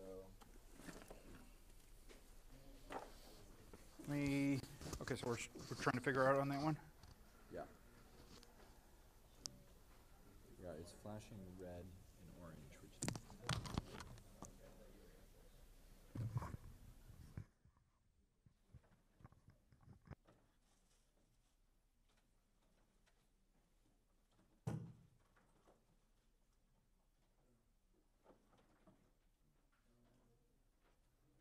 Do we find one?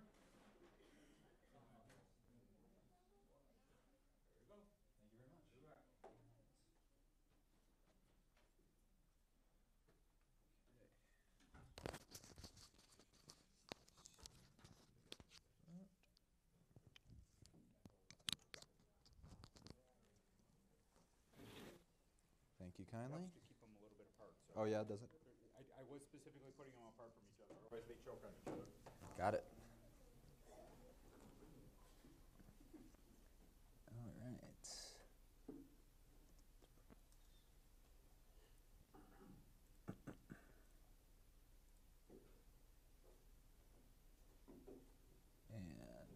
And hey, that's the wrong one.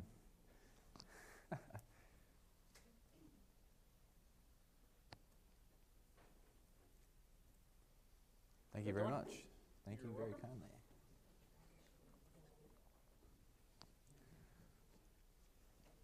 All right. So now we've talked a little bit or a lot about the nuts and bolts of campaigning, what it means to put your team together, take those initial steps, start dealing with money. But of course, the reason why you get into a campaign is because you have a message. You have a plan. There are issues that you care about. You want to actually change things. And so now I'm going to talk about defining your platform and message. Okay, so we have the Green Party platform, which is a wonderful document. We've got a national platform. We've got a state party platform here in the Wisconsin Green Party, and most states also have a Green Party platform that's specific to their state. There are even a lot of local Green parties with their own platform. So if you go to gp.org, the National Green Party site, then you can find the national platform, which is quite comprehensive, at least in terms of national issues. And you can also go to wisconsingreenparty.org/platform to find the Wisconsin Green Party's platform. And in whatever state you're running in, it's always a great place to start. Look at the platform for some ideas. And you want to consider the level that you're running at and the office that you're running for. So what level are you running at? Are you running at local, state, or federal level?